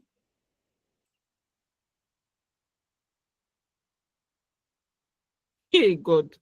So okay, so let's say theft, right? Okay, so let's say theft is the problem. What's the copy that, let's say it's a security company. So because we need to build a whole thing around it this time around. It's a security company that wants to sell access to maybe like security locks or something, right? Let's say, or CCTV camera that can monitor your house because of thieves and all of that. So The problem is theft, right? The copy is what? What's the copy that we can use for thief like this now? Ole Ajibole or what? I'm gonna steal copy from somewhere. Oh. Be your own police. Oh, I like that one. Be your own. Although I struggle with it a little bit because that might be that you are saying they should take laws into their own hands, but it doesn't matter. This is a hypothetical situation. Be your own police. Now, be your own police. What is the action? Like, what is the now that we have analyzed the copy, right? We know that the copy is in relation to theft, and we want people to be able to be on guard, right? We want them to be able to be on guard. All right. Oh, I like that shine your eyes, but I just saw it now. Okay, let's add it. Shine. I like that. Shine your eyes. That I feel like that one is relating more to the CCTV thing than it does than be your own police. So sorry. Be your own police is out of this thing. So shine your eyes. Now, the next part of this exercise is keywording. Do you know what keywording is? Keywording is basically you looking at your copy and picking the most important words out of it, right? This also applies to any conversation you're having with anybody. Pick the most important words. So shine your eyes. Eyes is the most important thing here. Even if you want to say be your own police, yeah, police is a very strong keyword. Your is a very strong keyword. Sure, you get. So now we need to look for something that's, okay, you know what? This takes us to the next step, which is mind mapping. You know what? I could just do a simple.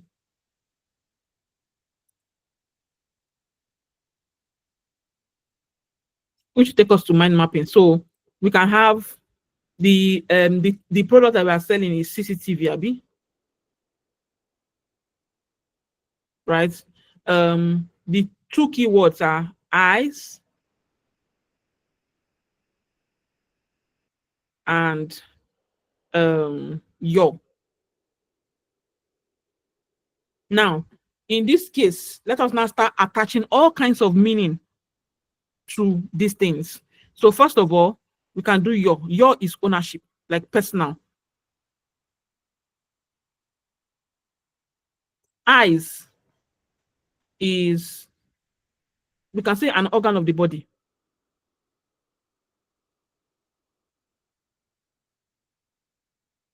Right? CCTV, we can say camera.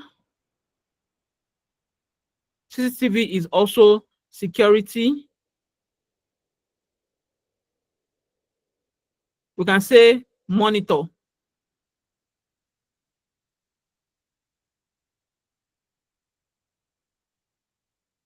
Yeah.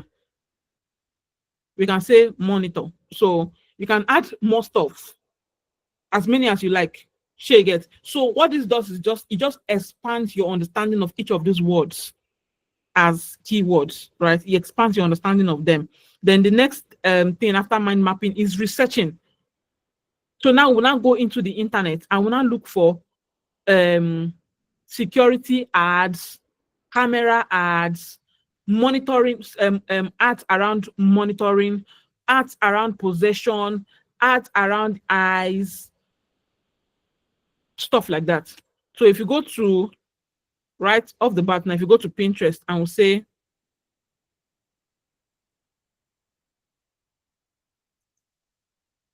eye ads, I don't know. Ooh, look at, I like it. Oh, look at this one. Well, that's not relating to camera. So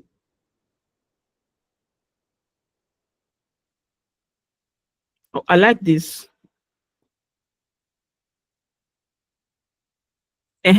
So another thing is home. Home. Because CCTV is in somebody's house now. They can say home or house, whatever. I like this idea. I like this idea a lot. So let's say we are taking this. Do you know this is very literal? Shining your actual eyes. I feel like it's strong. I like it. Shine your eyes. I like it. But let's say we have something like this. You can actually take this picture or something of this nature and add a camera to the eyes. So that one now, researching eye ads has given me one idea. Just write them somewhere. Even this one that is a bad idea, write them somewhere. Okay. This one, I like this idea of like a plastic kind of eyes. So let us look for, let's add camera. Let's say camera eyes. So you can add those keywords together. I mean, those words that you got from mind mapping. You can add them together, or you can separate them, whatever it is that you need to do. Yeah, I love God, yes. Oh my God, yes. Look at this. So it's like it looks like an eyes. You can see the home, like you can see the person inside, and you can also see the camera. So let's say we have like normal eyes, because we don't want to copy them, right? We have normal eyes. You can see the reflection of, let's say we are using this one. You can see the reflection of somebody, maybe in the bedroom sleeping, or in the like their compound or whatever, and then you can now turn this black side into a full camera. Does that make sense? So all those ideas, just write them down. That's coming from your research now. So as we are talking now, we've had like 4 ideas already. So we can just look for more. Just keep searching these words. Add more to your list. Add more, add more, add more. Do you get? Then you can now do expression just like you've done, before. Now, the difference between this one is the copy analysis part, the keywording part, of course, the mind mapping part. But I added expansion here, right? Because for some people, especially if you work in a very big organization that has like a massive campaign, that maybe they want to do radio jingles, they want to do a brochure, they want to do marketing to HNIs, as high net worth individuals, people that have money. They also want to market to or promote to among the average middle class people. Maybe they also want to talk to the unbanked, like the lower class people as well, people that are not very literate or whatever, right? Maybe they have like this wide range. So you also want to be able to consider how your idea expands in this case, literally, metaphorically, abstractly, choose one, elementally and typographically, right? So the question now becomes, what does security, because that's like one of the keywords of the company, what does security in relation to eyes look like literally? So you can say a CCTV that has eyes, or eyes that has CCTV. Okay. Literally, sorry, I confused them. Literally is a CCTV camera right there, like an actual CCTV camera, right? Then metaphorically is the eyes CCTV thing. Then maybe abstract. I don't know what an abstract version of that could be. This is where research comes in, right? So you can look at what an abstract version of that. So it could be outlines. Let me show you what that looks like. Let's say you can do eyes like this, and then you just you keep expanding it. Let's say you have a brochure on security, and you keep expanding this thing, and you keep expanding, right? And then in the middle you have outline of a camera. Do you get? So it's just outline. So it's not literal and it's not metaphorical. It's somewhat metaphorical, but it is more abstract now, right? Because you have that concentric circle of the eyes, like it's outline or is stroke, not feel. So you have those outline, and then right there in the middle, like the eye, is it iris or pupil? The black something in your eye, and that one, you cannot make it into like a outline of it can just round, simple outline, right? That could be the abstract. Now, this particular idea, if it was going to be elemental, what does that mean? It means that you are using shapes, you are using lines, you're using color, right? So for instance, I can give you a quick example of what that might look like. So let's say we're talking about sorry, my head is aching me. We're talking about house fires. Let's say we're talking about house fires. If I just put ordinary gradients, this is my fine gradient I like to use to explain it. If I just put ordinary gradients like this, you already understand what we're talking about. I want to stand it up. Niggy.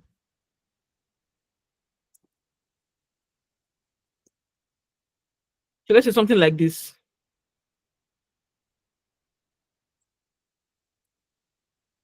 Right? And maybe I just put like outline of houses or whatever. Or I just put one house.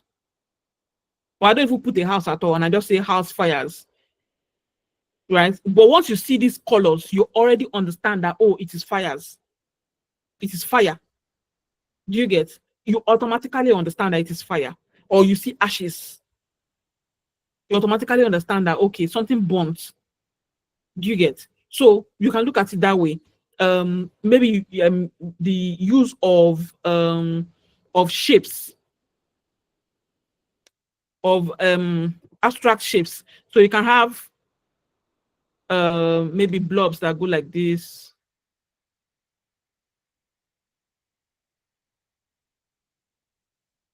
And it just keeps going until it forms like a full fire, whatever, like this. That's like using lines, right? You can use shapes to create the same thing, and color and just different elements, right? Then for typography, what does typography look like? So in this case, it could be, let's say, I don't know, burnt letter F or something, right? So you can literally have house. So let's say you don't have space for a lot of English, you can say house, right? In capital letter, of course, and block letters, and you can burn burn the bottom half of it.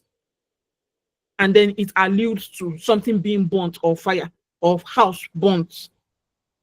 Do you get? So being able to expand that one idea, like I said, this is mostly for people, for companies that want to like expand the idea to like the farthest whatever and use it in many use cases. Many use cases. So you can take one idea and expand it to like 1,000 things. All right. But if you're working for Yajami shop, you don't need to worry yourself. Yajami doesn't need all of this.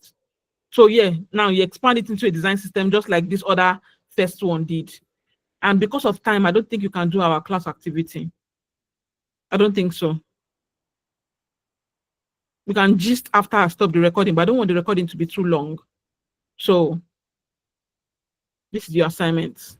Brainstorm 5 personal or social problems and force it through any of the processes. So you can use the first one. You can use the second one. Okay? You can use the first one. You can use the second one. So if you want to upload, put your sketches inside the workbook, you can put your sketch. Let's say you're doing mind mapping, right? If you want to put your sketch inside, because you can actually insert images in that table. You can insert images. Let's say you want to do mind mapping, you sketch it or you write it or whatever, you can put it there. I was really hoping that we use this second one. I was hoping that this second class activity we could sketch, but there's no time for that. This is almost 9:30, and me, I'm tired already. I've exhausted myself today. Sorry. So I'm going to take a couple of questions. But I really, really, really hope you understand. This is why I feel like 3 weeks is not even enough. I really, really hope that you understand. So please ask your questions. Okay. Eyes as flashlights. You are getting it. Temiloluwa Adeola.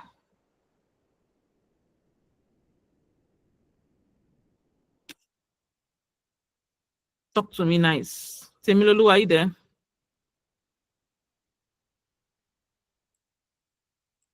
Please ask your questions. Oh. No questions? Do you want to use the question and answer, Kenny? Oh, shit. Sorry. Oh, yeah. Your mics are on now.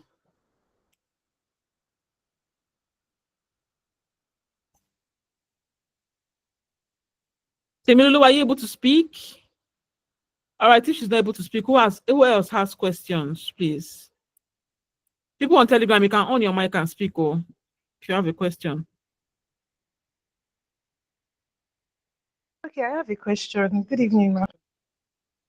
Hi, good evening. Oh. Yeah, so thank you so much for this class. So concerning the mind mapping and everything, I totally get the point of it. But what about someone like me that does not know how to really do manipulations with images? How can I go about it? There are other options. So all these other things that if you don't know how to do photo manipulation, especially with that first one, which we most likely need photo manipulation, you can do the second one. That's why there are two of them. So that second one now, in your mind mapping, you can expand the idea to only contain typography, to only contain shapes, to only contain lines, to only contain like a literal person or thing, right? So, like I told you, under expansion, you can be literal, it can be metaphorical, it can be elemental. Maybe you're using the elements of design, like lines, shape, color, form, texture, right? You can be typographical. Maybe you're only using typography. You're only using text. So you can see how we turn that fire into different things, using color, using shapes, using lines, using typography. So just understanding how you can actually getting the idea first in here. You cannot decide, oh, you want to make it only typography, or you want to make it literal by putting actual fire in it. She gets.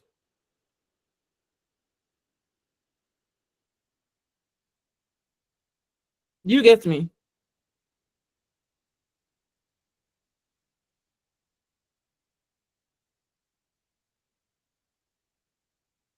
All right.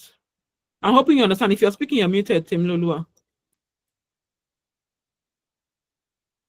Sorry, Mama, I didn't get the assignments. Yeah? You say you didn't get the assignments. Like you didn't understand the assignments? Is that what you mean? What systems are being referred to? I didn't refer to a system. I said processes. Is that what I wrote? Yes. Any of the processes. So you can choose the first one. Like if you don't know photo manipulation or whatever, because the whole essence of this assignment is not for you to go and start opening Photoshop. You get. But if you can and you want to, you can go ahead. I'm just saying be able to ideate first. Because that's what this is actually about. It's not about, because if not, I'll have done photo manipulation for you people.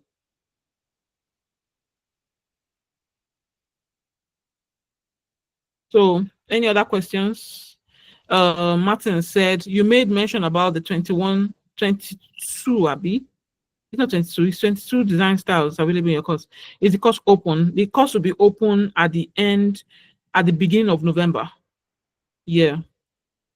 It's going to be open at the beginning of November. All right. So if there are no other questions, I think 9:30 is a good time for us to close this out. Okay. So please do your assignments and keep in mind what you have learned. Listen, one of them is to choose slowly. Okay? Is to choose slowly. I added resources to these things. One of the best ways to learn is to choose slowly. You don't need to shove it into your mouth at once. All right, we are not in a race. We are not running anywhere. Take your time with it. Even if it's just okay, every week, or I'm going to take one idea out of this PDF and try and implement it in my work, or implement it in my own personal design. That's something. But just make sure that you are actively chewing, you are actively digesting it little by little. All right, instead of just leaving it, because no matter how much you learn, no matter how much you learn in this world, because they say, oh, knowledge is power. Okay, but imagine having knowledge and not having understanding. And understanding comes with work. It comes with practice. Oh, I know how to operate the camera. Have you ever touched a camera before? No. Then you don't understand. Have you ever hold a camera on your shoulder and felt the heavy weight of the camera? Then you don't understand. You only know, you don't understand. So, but it's when you practice, when you work, when you exercise it, that's when you can now say, I know and I understand. That's when you now have power. All right. So, ladies and gentlemen, I am going to stop presenting and I am going to stop recording. It has been a wonderful time with you. You can see just after this recording, but I want to just stop the recording. You don't try. Take care. Bye. Bye, you two people.